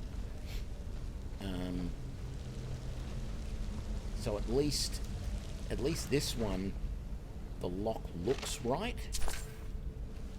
Okay, so the key goes in and it turns and it moves cylinders in there, whereas in a modern lock, when the key goes in, the key actually goes in completely upside down, the other way, and you push pins up so that you can then turn the body around. In these locks, it's cylindrical sections that all have to be rotated to line up so that it can unlock. So the other one you might think is more realistic. It is realistic to current day locks. This is what the old time locks actually looked like, and the method for picking is probably a little bit closer to what it was in those days, where you would use a probe to try and turn the inner workings of the lock around, and then once you got it to the right position, you would be using the knife blade there to turn the rest of the barrel with it. But this, I don't know. I don't know what style of pick you actually used in an old lock, and the mechanism is sort of wrong, because what you would actually be doing is you would be, with the knife, you would be twisting a little bit like you do in a modern lock, but then with the pick you would be rotating the pick around until you got all of the parts into the right position, and then you would be turning the knife to open the lock. Whereas the way it shows here, you put the pick in a position and then you twist the lock around, and that's not actually how I think you would do it. But I'm not an expert. I know a little bit about locks, but and like a lot of people, I've seen the lockpicking lawyer and channels like that. But I'm not a complete expert, but I think from my understanding of it, that's probably a little closer to the old style of lock than what the Oblivion lockpicking is. The Oblivion lockpicking is more a side-on view of a modern lock and how it works.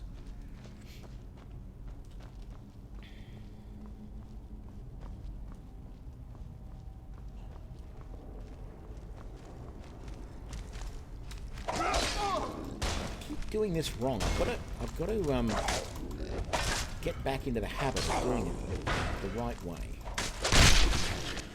Because I'm running in, and I've been meaning to put my shield up as I run in, but I'm pressing the wrong one, and I'm actually swinging as I run in, which, you know, is fine, it works, but It's not what I've actually been trying to do. So I'm actually getting hit early in combat, or earlier than I expect, because I'm not running in with my shield up like I was planning on. I got a single gold. All of that effort for a single gold. I am very disappointed. Thanks, Arbiter. That's what I do. I am... Well, it's not my job or anything like that, but I do like explaining things, even in my job. Sort of why I did the YouTube channel in the first place. A little bit of damage from that, but nothing spectacular. All gone. Ooh, someone's shooting arrows at me. Actually, what I wanted to do... Oh, I got a level and didn't even notice it. That is silly of me. We're going to go... Health is now at 200, which is awesome. I feel like I need to put more points in this, but I don't think there's anything I can. Can I put any more points into block? I can't. And there's not much to go into heavy armor. That one needs 50. I'm nowhere near that. I just don't know if I want this side of the armor tree. What was... No. Get back over. There. Cushioned. Half damage from falling if wearing heavy armor. Heavy armor weighs nothing and doesn't slow you down. Yeah, I guess I'm never going to use Fist of Steel, though. It's a silly thing. But what I was going to do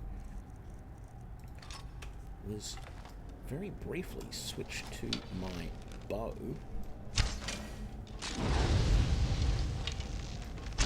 get that stuff going. And then save that one. And even that one up there. And now I can then get my sword back out. And again, I'm still doing it wrong. I'm leading with the sword rather than leading with the shield. And it's all down to the fact that playing Oblivion screwed me up.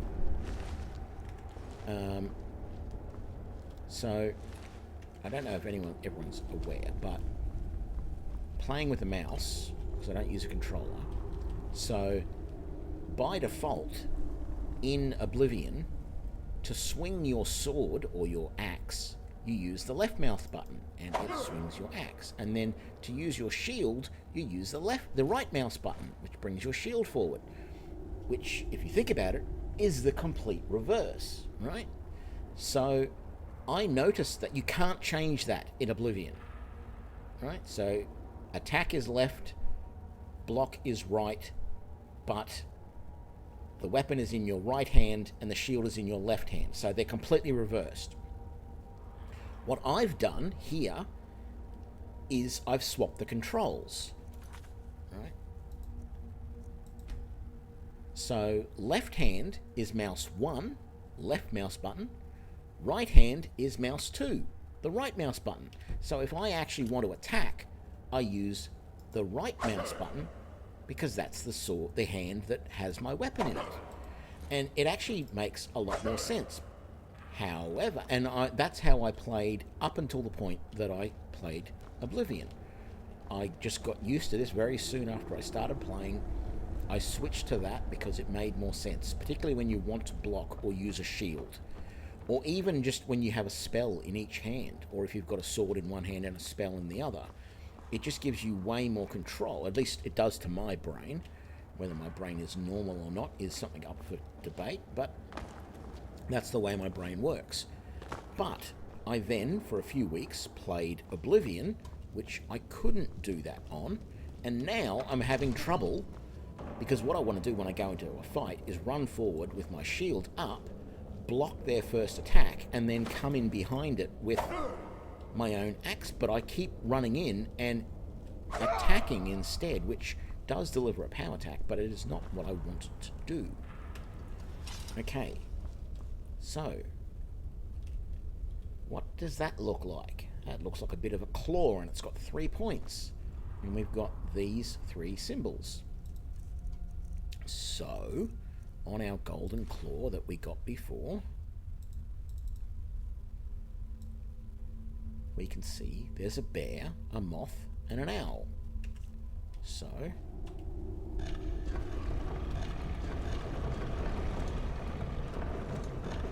bear, moth, owl. Now at any time you can click on here and it'll put the claw in and try and turn it. And if you don't have the right combination, it just spits the claw back out. It doesn't hurt you, doesn't do anything to you, it just doesn't work. But if you get it right, it all works. That is what the golden claw is all about. And most of the important dungeons in the game have a claw associated with them. I've got 2 claws at the moment. I've got the ebony claw and the golden claw, or the ebony dragon claw and the golden claw. And there's a whole bunch of other ones as well that you can pick up.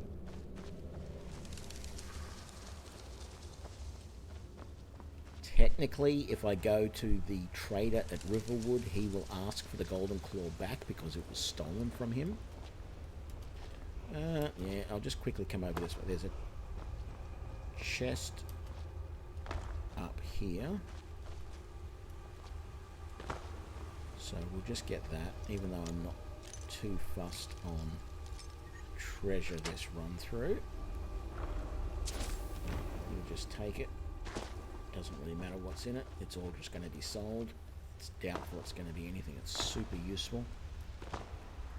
And then there is another chest all the way over here.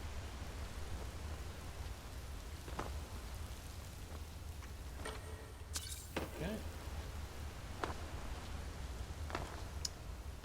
And now we get, technically this would normally be our first dragon shout, but we already got one from the other dungeon we did yesterday or the day before.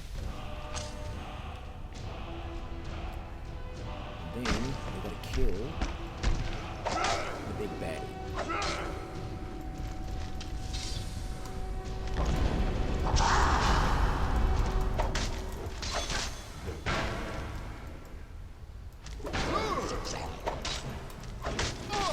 Damn it, missed calling that, but got him in there.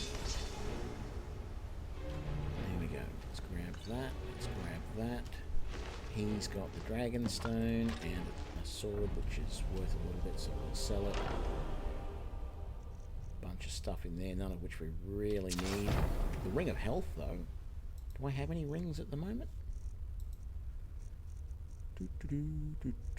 Oh yes, I've got a ring of resist magic, so we don't want the ring of health. We'll keep the resist magic.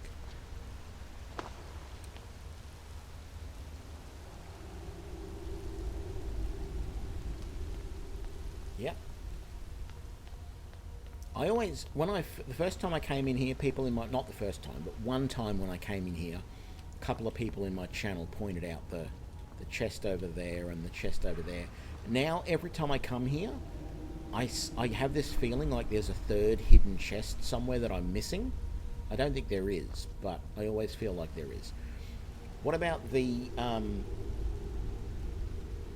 did you know about the little hidden alchemy stash and lockbox on the left-hand side of the entrance to the to this tomb, out the very, very front? You know, when you first come up the stairs.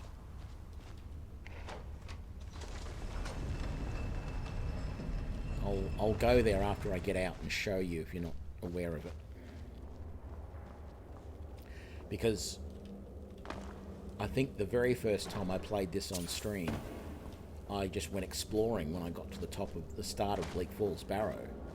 And I found this stuff and everyone went, oh my god, I didn't know that was there. And they were in the same situation as you. They said, I've played this for hundreds of hours and I didn't realise that spot was there. Okay, so outside here, outside Bleak Falls Barrow,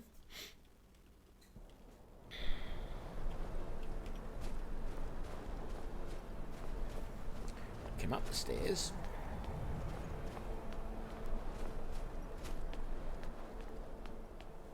I mean, you got to kill all these people here first, but that's easy enough. You come up these stairs and you go around this way.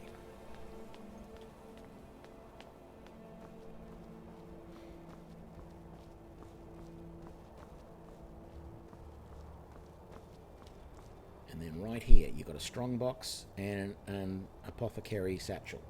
There's usually a couple of ingredients in there, and that's locked, but I think it's usually an apprentice. It's not that hard. And there's usually a couple of little items in there as well. So I never forget to get those. That's exactly what I usually do. I come up there, kill the guys, loot their bodies, come up here, go around there, grab that stuff, and then I head in. Every single time. And I only just found it because the very first time I came here, I basically walked all around the edge of this. I went out onto the end of each of those to look around and see what was around the area. And so, of course, I came around here and I double-checked to make sure there was, like, nothing around here, around in through there, because there's nothing there. I just checked it all out. I went everywhere that I could get on foot just to see what there was. I don't do that around every single location anymore, but I did the very first time I came here. And in the same way, everyone was like, oh wow, I never found that before. I mean, it's not a huge stash, but it's a couple of alchemical ingredients, and there's usually like a gem and a couple of other things in the strongbox. And as long as you've got a couple of lockpicks on you, it usually won't be too hard to get through that lockbox. Okay, we have to go back to Dragonreach. How are we doing for time? Oh, plenty of time.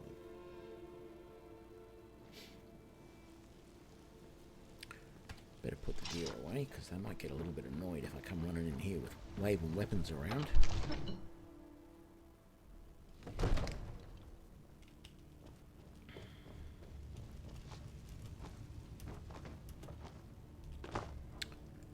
Oh, that's right. I don't need to see Balgruuf at all. You see? The terminology is clearly first Let era. them talk for a bit while I This is a copy use of the a much arcane older text. enchanter. Perhaps dating Oh, I can't even break down the Great Sword of Chills because I'm very good with that Dragon enchantment. War. Oh well. If so, I could use this to cross-reference the names with other later texts. Okay, so Good. Ah, I'm glad you're the making Dragon progress. Stone of Bleak Falls My Barrow. employers are anxious Seems for you me are a cut above the usual brutes the Jarl sends my way.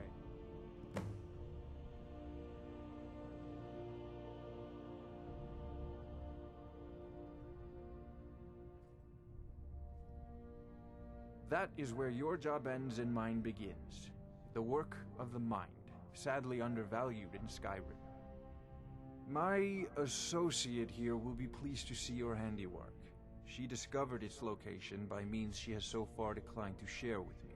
So your information was correct after all. And we have our friend here to thank for recovering it for us. You went into Bleak Falls Barrow and got that? Nice work. Just send me a copy when you've deciphered it. Farengar, you need to come at once. A dragon's been sighted nearby. You should come too. A dragon? How exciting. Where was it seen? What will it do? I think it's a bit more serious.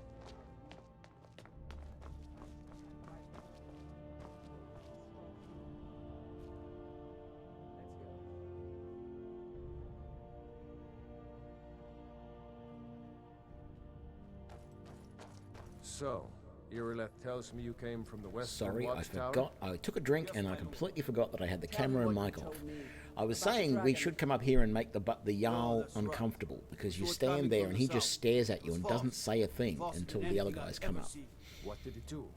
Is it attacking the Oh watchtower? man, I've been talking way too much tonight. No, I man. haven't, but it feels like I It was have. just circling overhead Mouth's a when I bit left. dry and everything. I never ran so fast in my life.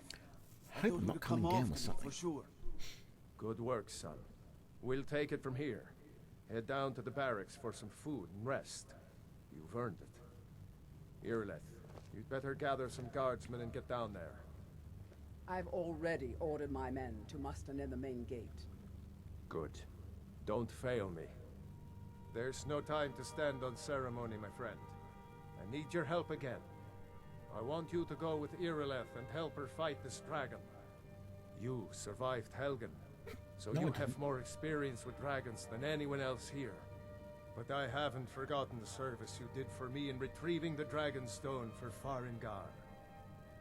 As a token of my esteem, I have instructed Avenici that you are now permitted to purchase property in the city. And please, accept this gift from my personal armory. What's it gonna be? I would very much like Iron boots of hauling. No thanks, No. don't need it. I can't afford to risk both of you. I need Ooh, you here working but on I should be able to disenchant that. against these threats. Or did I already do that with another backpack? Let's have a look. Yeah, no, I can disenchant it. Very nice.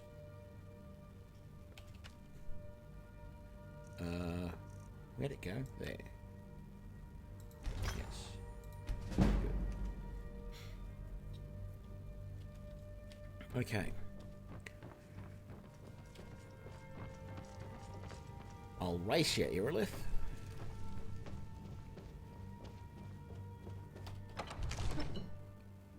What's the time? Oh, 1 AM. Oh, this is going to be fun. I don't know that I've fought the dragon at this time of night very often.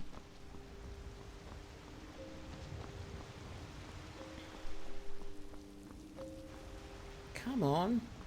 You're a slowpoke, Irilith. I'm going to have to end up waiting for her, because she's going to come down here. She comes down and she talks to a bunch of the guards, gives them the old pep talk, and says, we've got to go and kill this dragon. And they're all a bit sort of, oh, I don't know if I want to do that. Actually, we might even stay and listen to it, just for something different. I normally breeze through this so quick because I've done it so many times before, but it is a little bit funny how these guys sort of grumble a bit. And they're all staring at me again. What, have I grown 2 heads or something? And Here's the situation. A dragon is attacking the western watchtower. A dragon? Now we're in for it. now we're in for it. You heard right. I said a dragon. I don't much care where it came from or who sent it. What I do know is that it's made the mistake of attacking Whiterun. But Housecarl, how can we fight a dragon? That's a fair question. None of us have ever seen a dragon before, or expected to face one in battle. But we are honor-bound to fight it, even if we fail. This dragon is threatening our homes, our families. Could you call yourselves Nords if you ran from this monster? Are you going to let me face this thing alone? No, Housecarl. But it's We're more so than our dead, honor one of at them stake says. here. Think of it. The first dragon seen in Skyrim since the last age. The glory of killing it is ours, if you're with me. Now what do you say? Shall we go kill us a dragon? Yeah, damn right. Let's move out. We're so dead.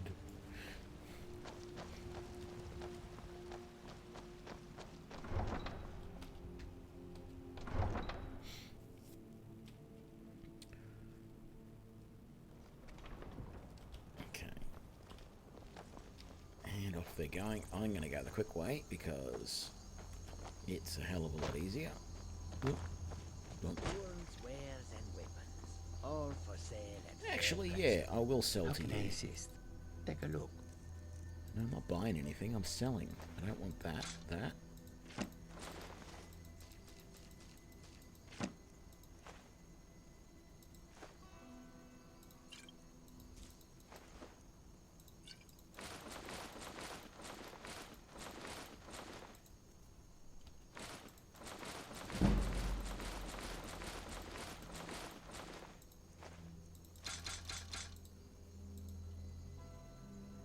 Oh, he's got no more gold to buy stuff off me. Is there anything I want to buy from him? No, I sold you all of that. What have you got down this way? Iron armor of minor destruction. Some soul gems. Ring of minor blocking. That is interesting. Steel armor of major illusion. No, nothing else I want.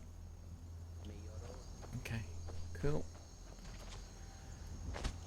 And we could take the road, but it's just quicker to go overland. No, I have done it at night occasionally, but not often. I don't know, it feels like more often than not it's done during the daytime, but there's no sort of set thing that says, oh, it's always going to be at this given time. It's just whatever time you get back to, you know, whatever time you go up there and talk to the wizard, you know, everything just starts straight after that. So you can actually, I could have just let time pass and waited until morning so that I could do it during the daytime. There's no disadvantage to doing it during the night. Like, the dragon is going to launch himself from there and come swooping down around the tower and stuff, and eventually he might land around there. He might even land all the way over here on the ground, which means I'll have to run like mad to get up to him. But yeah, overall, it doesn't matter what time of day you do this. No signs of any dragon right now, but it sure looks like he's been here. I know it looks bad, but we've got to figure out what happened. And if that dragon is still skulking around somewhere. Spread out and look for survivors. We need to know what... And if you're playing this yourself and you want a little bit more equipment, some of these piles of fire are actually burning bodies. And they have some gear on them that you can sell. So that one's not a burning body, but there's usually this corpse here as well, near that fire. There's no corpse on that one. And then after the fight, there may be a couple of more corpses. So he's going to launch from... There he is. He's coming right now. Now, the only other thing I want to do is get my Berserker Rage ready.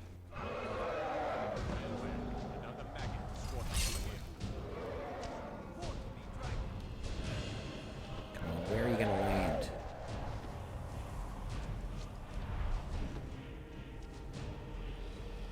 There, okay. Berserker Rage going. Get up here, yes. Damn it! Didn't even get a swing in. You don't have to even do any damage. If you want, you can just do absolutely nothing and let everyone else kill him. And he's a named dragon. You can see up the top of the screen there.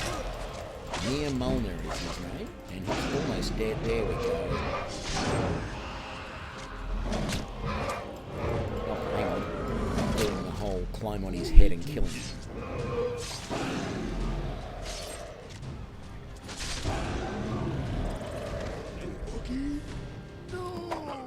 See there, he just said, Dovahkiin, no! He knows who you are. You are the Dovahkiin. And he can't believe that you just killed him.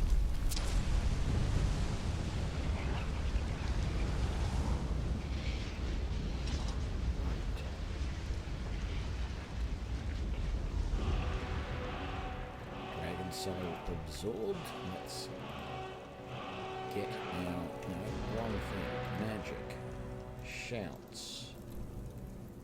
Unrelenting force. Let's favour that. Normally you have to unlock it, but this one unlocks automatically. I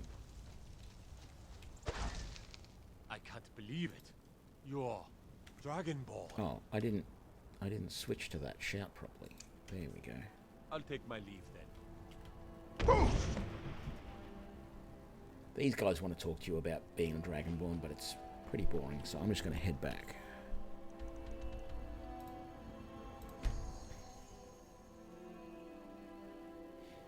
Look, you've already been told you're not allowed here. Turn around and go back the way you came.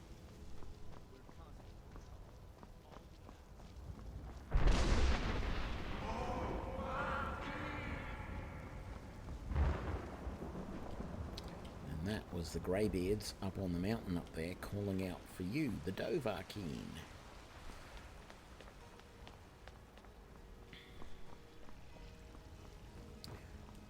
Which means dragon kin or dragon blood, I think.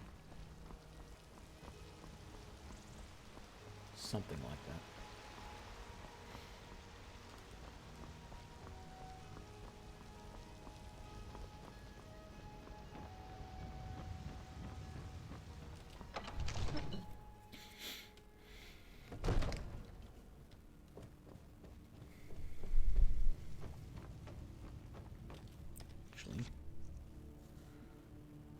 so I've done that. I haven't done that yet. I don't need to do that. So I wonder when that's going to be completed. That's what I'm wanting to find out right now. Good. You're finally here. The Jarl's been waiting for you. You heard the summons. What else could it mean? The Greybeards. No, I haven't counted the 7,000 steps. I am tempted to. So what happened at the watchtower? Was the dragon there? Yep. I knew I could count on Irileth, but there must be more to it than that. Dragonborn. What do you know about the Dragonborn? So it's true. The Greybeards really were summoning you. Masters of the Way of the Voice. They live in seclusion, high on the slopes of the throat of the world.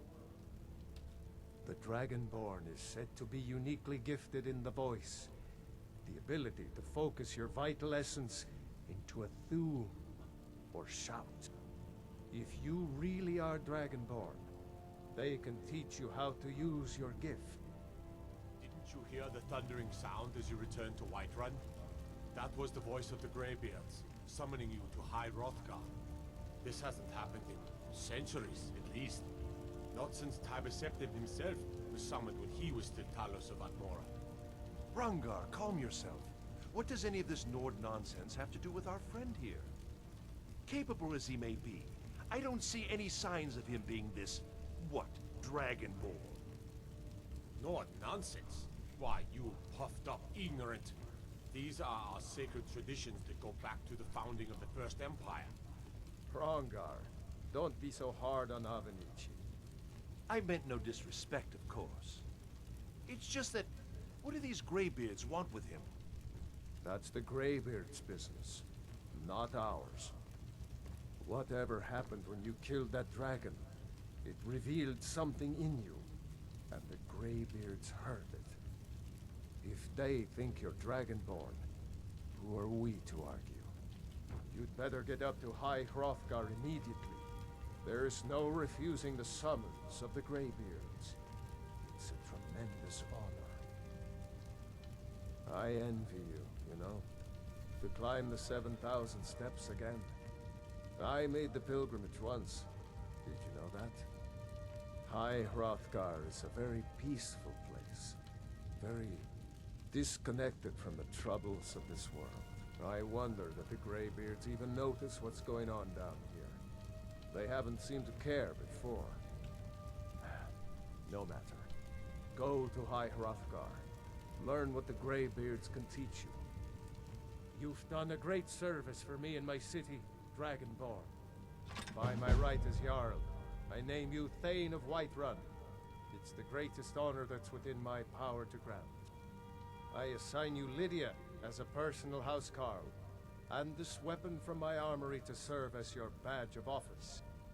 I'll also notify my guards of your new title. Wouldn't want them to think you're part of the common rabble, now would we? We are honored to have you as Thane of our city, Dragonborn. Back to business, Proventus. We still have a city to defend. Yes, my lord. There was something I was thinking of, and now I can't remember what it was. Damn it. May the gods watch over your battles, friend. Ah, yes. I've studied those documents. Very interesting. Proventus, what do you make of all this? If Ulfric were to attack Whiterun? As in all things, caution. I urge us to wait and see. Pray, wait. I'm of a mind with Irileth. It's time to act. You plan to march on Windhelm? I'm not a fool, Proventus. I mean, it's time to challenge Ulfric to face me as a man, or to declare his intentions. He'll do no such thing. He was rather straightforward with Torrig. Torrig? He simply walked up to the boy and murdered him. That boy was High King of Skyrim. I'm not the High King, but neither am I a boy. If Ulfric wants to challenge my rule in the old way, let him. Though I suspect he'll prefer to send his storm cloaks to do it for him. True. He's already proven his personal strength. Now he seeks to prove his armies. Then might I urge you to consider General Tullius's request? I mean, if you are bent on offending Jarl Ulfric. Ulfric is the one who has offended. But Proventus has a point. Ulfric has made it clear. In his mind, to refuse his claim is to side with the Empire. And what harm is there in letting a few legionnaires die in place of your own men? It seems cowardly. Was it cowardly, then, to accept the white gold concordat? This again? That was different. Was I given a chance to object to the terms of the treaty? No. The Jarls weren't asked. We were told. And we had to like it. The chests of gold didn't hurt. Damn it! This isn't about gold! It's time to decide. Lord, wait. Let us see if Ulfric is serious. Oh, he's serious. But so am I. Finally. You there. I have a message for you to deliver to our friend, the esteemed Jarl of Windhelm. Deliver this axe to Ulfric Stormcloak. Really?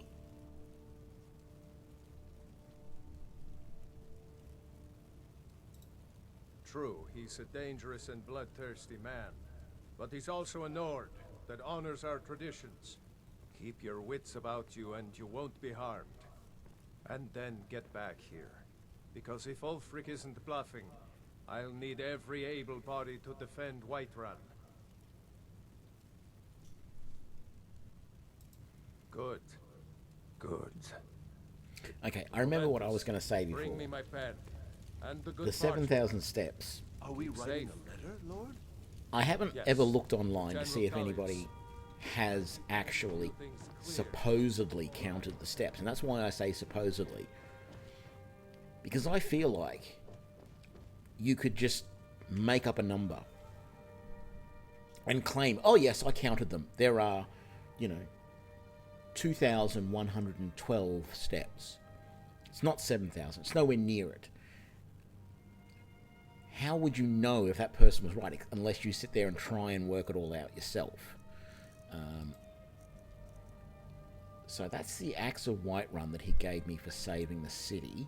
But unfortunately, it's a two-handed axe, so I'm not going to use that. And that's Bulgrif's war axe that I have to give to what's-his-face, which is much better than... Well, it's not any better than my Orcish war axe, because my Orcish war axe is better than that. Although I haven't upgraded that yet. Why have I not upgraded that? Very strange. Probably because I haven't upgraded my armor either? No, I haven't. Oh, that's right. I think I was... I have a feeling I was considering doing a playthrough where I don't upgrade any equipment and see if I can The still Jarl has appointed me to be your house, Carl. get through. It's an honor to serve you. Yeah, I'm not interested in really being the fan of Whiterun, so I'm not going to worry about that. Let's go and sell a few things and decide what we're going to do next, because the quests... I have to go now... Well, I mean, I can get rid of the Golden Claw. That's not a problem. It doesn't give me much, but... I still got to go back and talk to Elisif, though.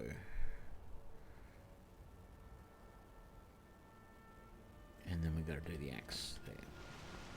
That will be interesting to see what happens. We are but mags, riding in the field. I ain't asking for much, just a few centimes. Was it? Ooh, 8 AM. Just the perfect time for me to go and sell stuff.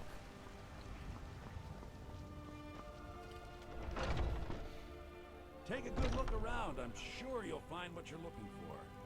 If not, let me know. I might Yeah, have it stored right. away.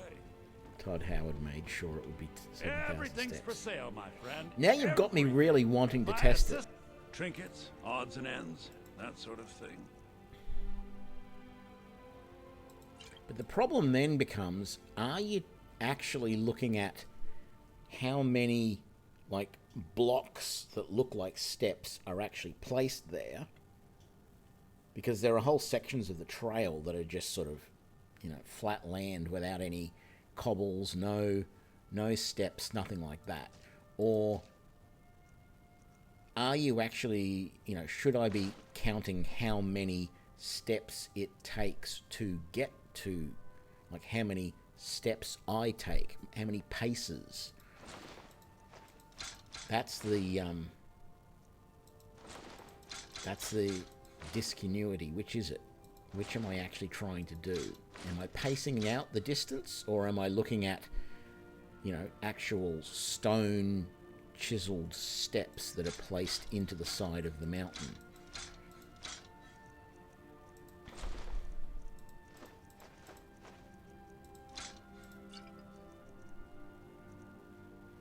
Oh, I do have an Orcalcium ingot. I can upgrade that.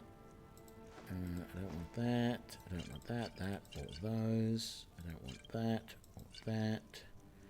Don't want these. That. Don't want that. That.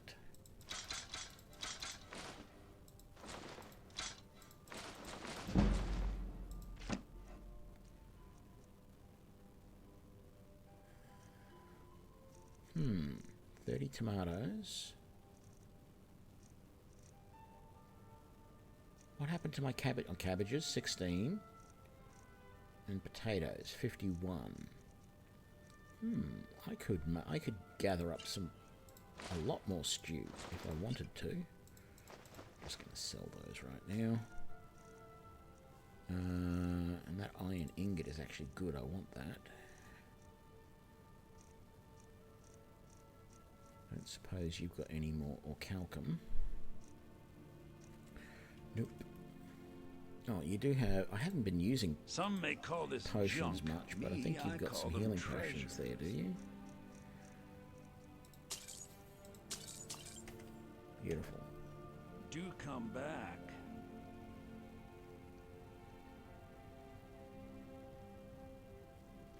Oh, yes, maybe... Well, I tell you what, Sivo, it's very much a case of, if it's metaphorical steps that you take, that's gonna take a long time to have 7,000 metaphorical steps. Watch what you're doing. That seems more like 7,000 metaphorical, changes to your life type of thing. Right, let's improve this axe. I can't remember if I was trying to do a no weapon improving run, but I don't think I'm going to do a no weapon improving run anymore. I do want to improve my gear when I can. You there. We're looking for someone yes, in Whiterun. I'm not A woman. interested. She's like... We are not welcome here in Whiterun. Yeah, fine. So we will be in Rorikstead if you learn anything. You do that. You be in Rorikstead. Got some good pieces out here if you look at blades, yeah, so helmets, I just pretty much improved anything to that suit your needs. woodcutter's axe, and the reason I did that is a little bit weird, but what it allows me to do, I want, hang on, 1, 2, 3, 4, 5 of those ingots. What? Don't Oh, I forget should have to shown you right I here. don't claim to be With looking to the protect yourself reason I or just deal some upgraded damage. this woodcutter's axe is because it now has fine next to it. So it means that when I'm selling stuff, I'm less likely to sell that because I've upgraded it. I do that with my pickaxe and my woodcutter's axe, because the number of times that I go through and I just go click, click, click, click, click, because I've just sold all the things that I haven't upgraded. It helps me to make sure that I don't sell something that I want to keep. It means I should upgrade the Forsworn bow, but I can't remember what I've got to use to do that. Thanks for the business. I'm not really... I mean, the bow is there for... I need a steel ingot for that. I'll get a steel ingot and upgrade it. Have you met my father? I'm not Take a really look. using that bow, but... Let's just grab a single steel ingot. There we go.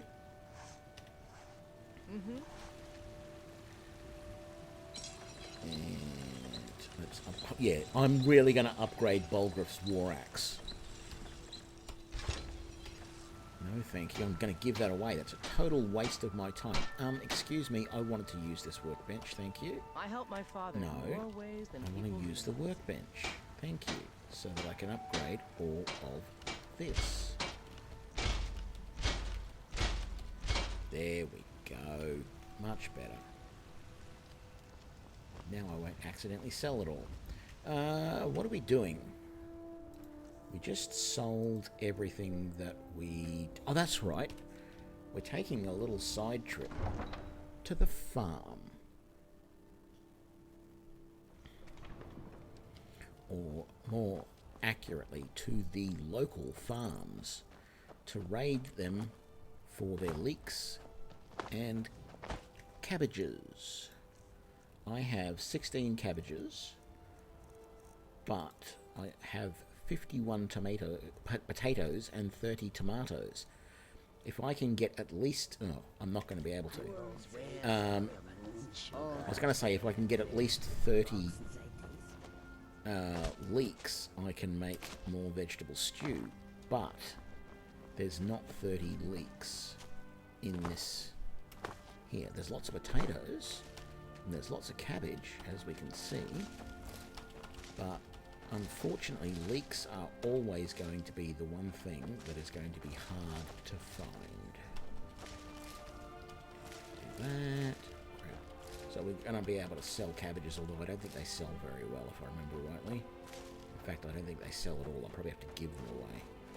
More cabbages over here, but no leeks or potatoes. And tomatoes are actually the other hard thing, because you never... That's... If there's one thing that I want out of Elder Scrolls 6... This isn't true, it's being a little bit silly.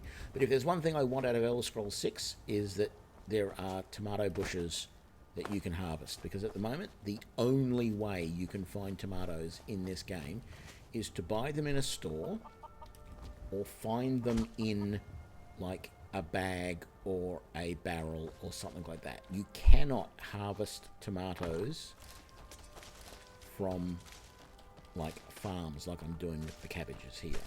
You can get potatoes, you can get... You can't get carrots from farms either. They don't have any carrot trees. And they don't have any tomato bushes. So you can only harvest cabbages, potatoes, and leeks. And it's leeks that I really want. There's some leek.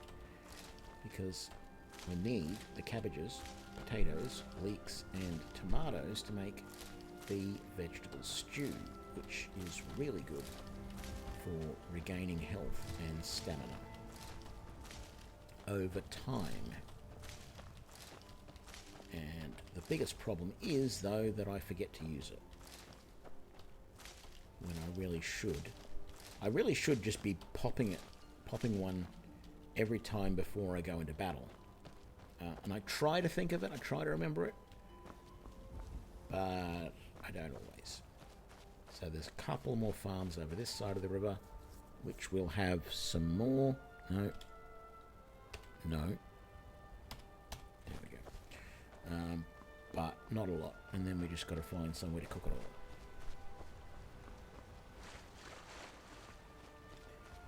No, I am not stealing their crops.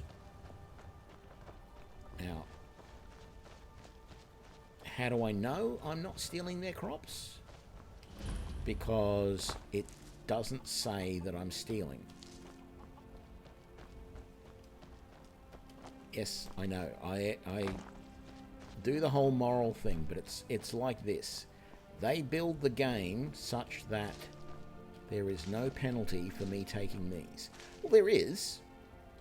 I'll show you. Here, I'll show you what happens.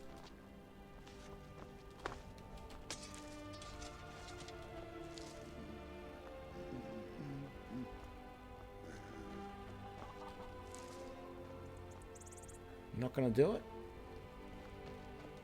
They will often complain. They will actually, if they're around you when you pick those plants, they will often complain about it. that you're taking their stuff. But nothing happens. You don't get reported for stealing. Like, I do not have any criminal stats. You know, I haven't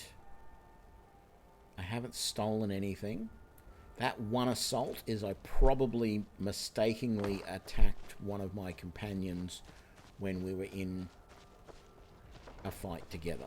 Like some of the Imperial soldiers or the Stormcloaks when we were fighting the dragons or something like that. That's all that assault is, and I don't have a bounty on me for that. But none of these are stolen. But if you pick them in front of these people, sometimes they will remark about it. They'll get a little bit snotty with you and complain that you're taking their stuff. They're not doing it today because, of course, they're not. I'm talking about it, and the game wants to prove that I'm wrong by not doing it. Okay. So, what can I make now? I can make a... oh, I can! I've got 30 tomatoes and 30 leeks. I can make 30 more vegetable soup. I mean, 30 vegetable soup is actually going to be pretty heavy to carry around. If I had a home somewhere, I would definitely be leaving some of those behind to save carrying capacity.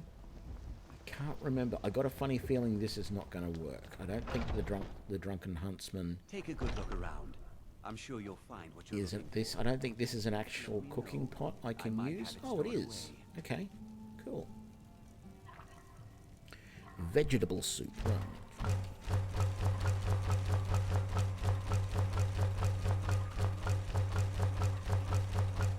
There we go. If you have need of I wish that gave you experience or something, but it doesn't. Hello, take a look. I've got... no, I don't know stuff to sell. I don't want all those cabbages. Now that I've got all of these, I think I'm going to sell those cabbages. I'm going to sell these eggs. I'm going to sell those arrows, which I actually can't get any money for at this point. But that's all right. I'm going to sell those potatoes for nothing. I'm going to give them away. And I don't think I care about any of the rest. I mean, I could just grab an orcish bow, which I think might... no, hang on.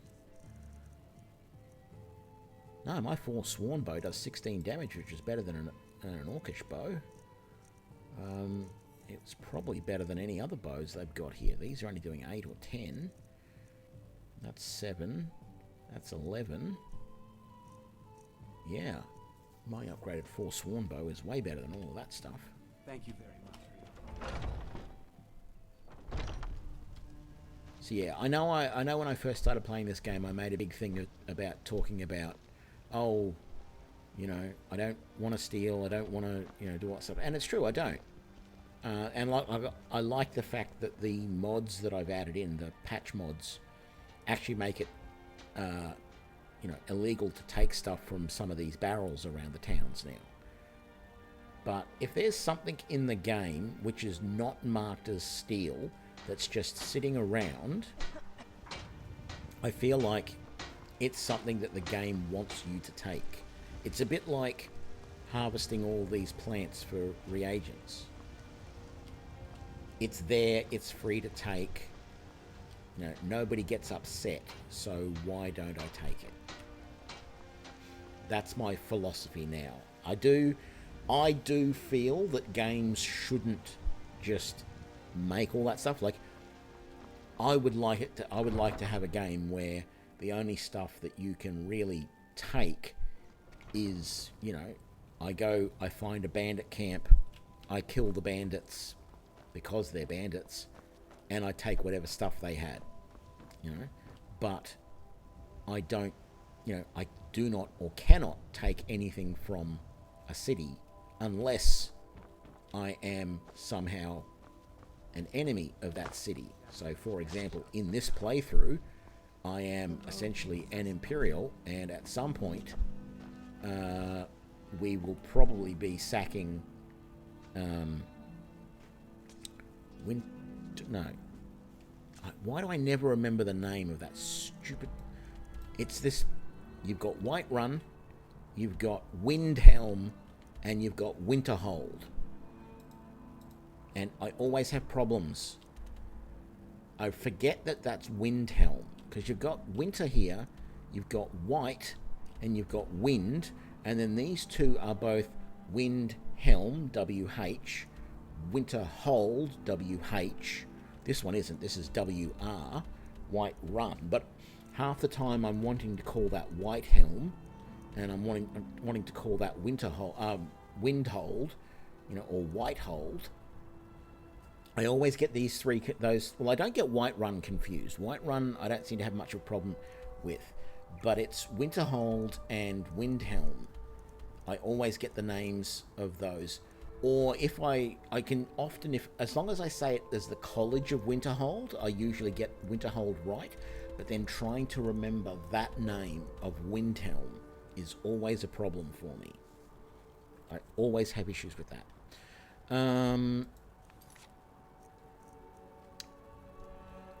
We need... Oh, look. What am I doing? I want it to be in the map. Oh, I haven't discovered Riverwood yet. Oh. Let's go back. We're going to jump all over the place. We're going to go back to Blue Palace and talk to Elisif, because I want to get that quest off my books. Then I almost feel like I want to just go and give that gold dragon claw back to what's his name at the Riverwood Traders, so that that's not hanging over and not just sitting there on my thing as well. Just quick save there. Good to see you. I placed the horn at the shrine. Falk said I could count on you. You have more than earned the right to purchase property and take the next step to becoming a Thane. Speak to Falk when you have the funds, and thank you. Ooh, I think I have the funds. Good talking to you. May the gods watch over your battles, friend.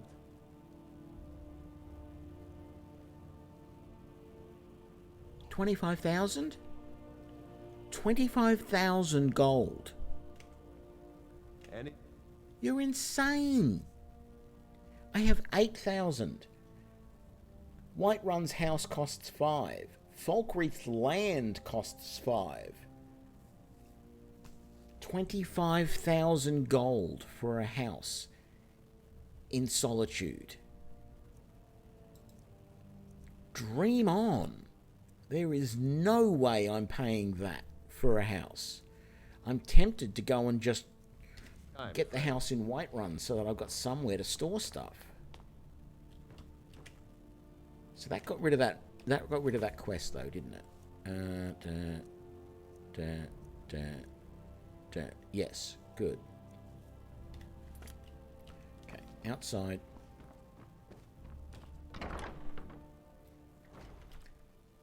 It's not that fancy a city. First of all, there's these flying rats that are always over the place. Look at all this moss hanging from the... get a power washer and just spray down this and get all that mold and moss off. Maybe get a gardener in once a week to clean up some of these plants. And quite frankly,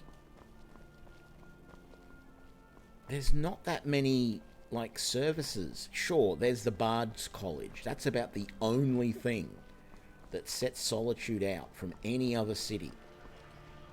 You've got this noisy bloody sewer system underneath you all the time, where all you can hear is running water day and night. You've got thieves running around leaving marks on door frames to tell you which houses they're going to break into next. And everything in this part of the city from here back is on a piece of rock that is going to one day just crack down the middle and fall apart, and you're going to lose every one of those houses, and that castle back there is going to sit on its own until it eventually falls down, when that entire pillar that it's sitting on also breaks. So No, I don't think it's worth 25,000 gold to live in this city. And you know what it is? You know why I'm being charged that much? Who else has to pay the upkeep and maintenance for two, not one, but two castles? You got this one here, and you've got the red castle down there, or the blue castle, whatever it is, where Elisif is. Like, what, is that the summer castle and this is the winter one? I don't get it.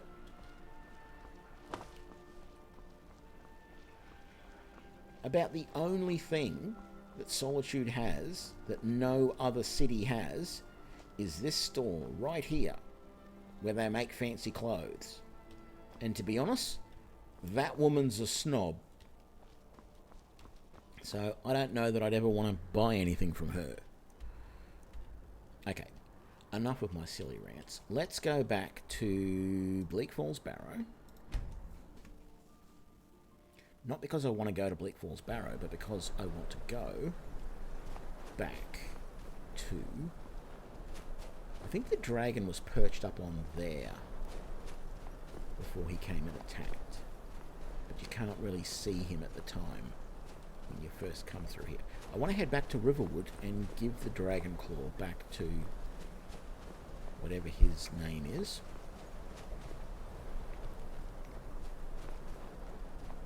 And then, and this is probably the easiest way to get down there, because we can go around here.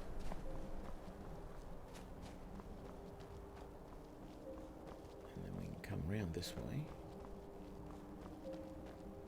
Actually, no, that's not the way I want to go. There's stairs just over here. Where are they?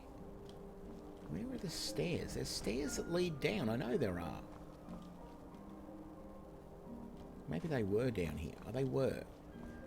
I saw this and thought it was a cliff, but it's stairs. I didn't get close enough. Silly me. Okay. Come down here.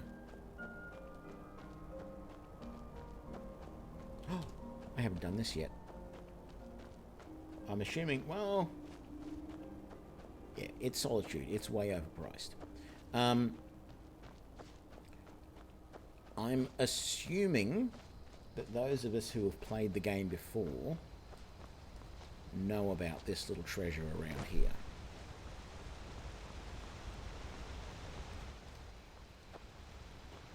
The flawless emerald worth 750 gold.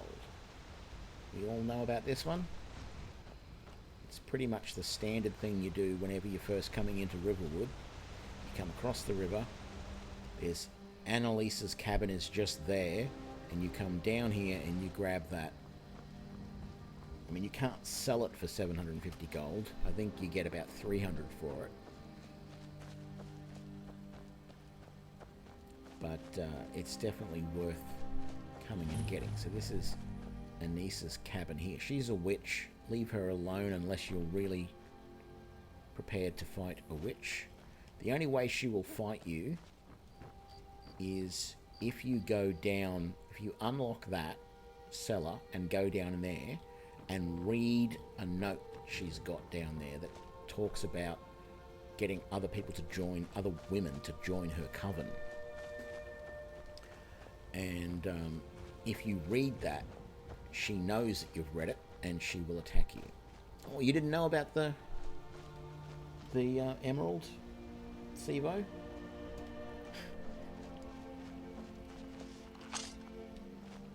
Oh, you're an afflicted refugee. It's actually funny, well, sort of a little bit funny, Sivo, because I'm trying to pronounce it with the TS sound. I don't know if you've noticed that, but I'm trying to do Sivo, but, and I'm hoping that's close to the pronunciation that is expected. But the interesting thing is, where I'm from in Australia, a very common first name for men is Stephen, which we shorten to Steve sometimes.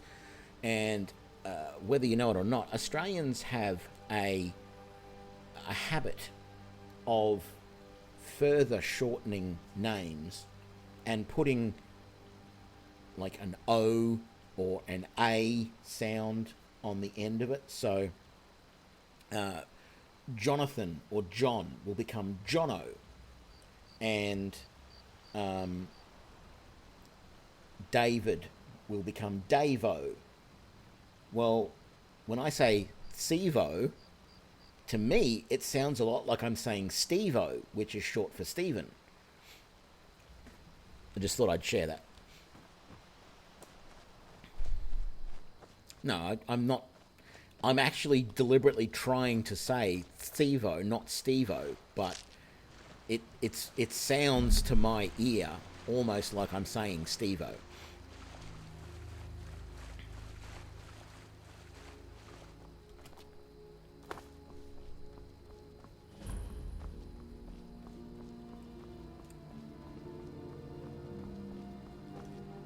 And the really good thing, as I come into town here... Oh, actually... Oh, no, I sold all the other stuff. There's more leeks to get in the garden behind the inn. But the other interesting thing here is this trader will be open at any time of the day or night until you give him back this claw. So it's 4 a.m. in the morning. He is still technically open. I could have come at midnight. Of us has to do something. He would still be open. I said no. I don't know what... an ornament. You found it. I'm gonna put this back where it belongs. I'll never forget this. And he puts it... It looks way bigger when he puts it on the thing here. Look at this. Right? It looks way bigger. And the problem is, it hangs so close to the edge. What are you doing that for? I didn't do anything. I just walked up to your counter and I bumped that. It normally just goes flying all over the place. I don't think I've actually got anything else to sell. Some may call this junk. Me, I call them treasures. I'm going to sell those dragon bones, quite frankly, because I'm not going to use them for a while. Was that the emerald? I think it was. I didn't even see how much I got for it. Let me look on the playback.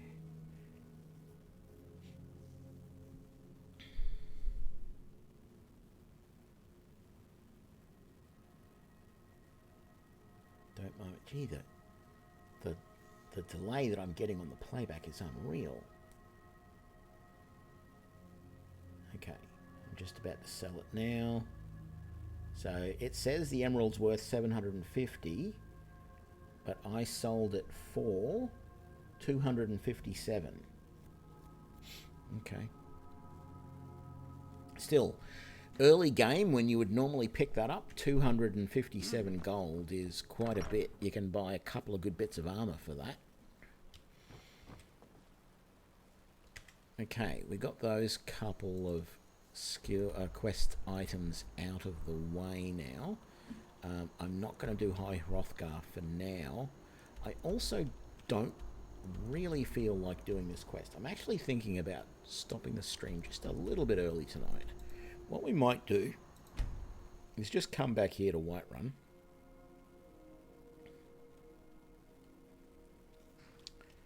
And we might just end up here. The only reason I'm going to stop near the thing is because this will remind me when I start the stream next time that I want to fast travel somewhere, and the most logical place for me to want to fast travel is to Windhelm, so I can do that quest. I mean, I could run the entire way there, but it will take about half an hour worth of real time to do that, and I don't want to bore everybody to pieces. So that's going to be it for this stream, everybody. Thank you for joining me. I hope you have enjoyed it as much as I have. I don't feel, even though, you know, whenever I do these streams, I do talk quite a bit. I don't feel like I've talked this much in ages. I don't know what it is about tonight, but it's certainly been enjoyable as well. So thank you everyone who came along and join me for the stream today, and I will catch you all next time. Have a good one. Bye now.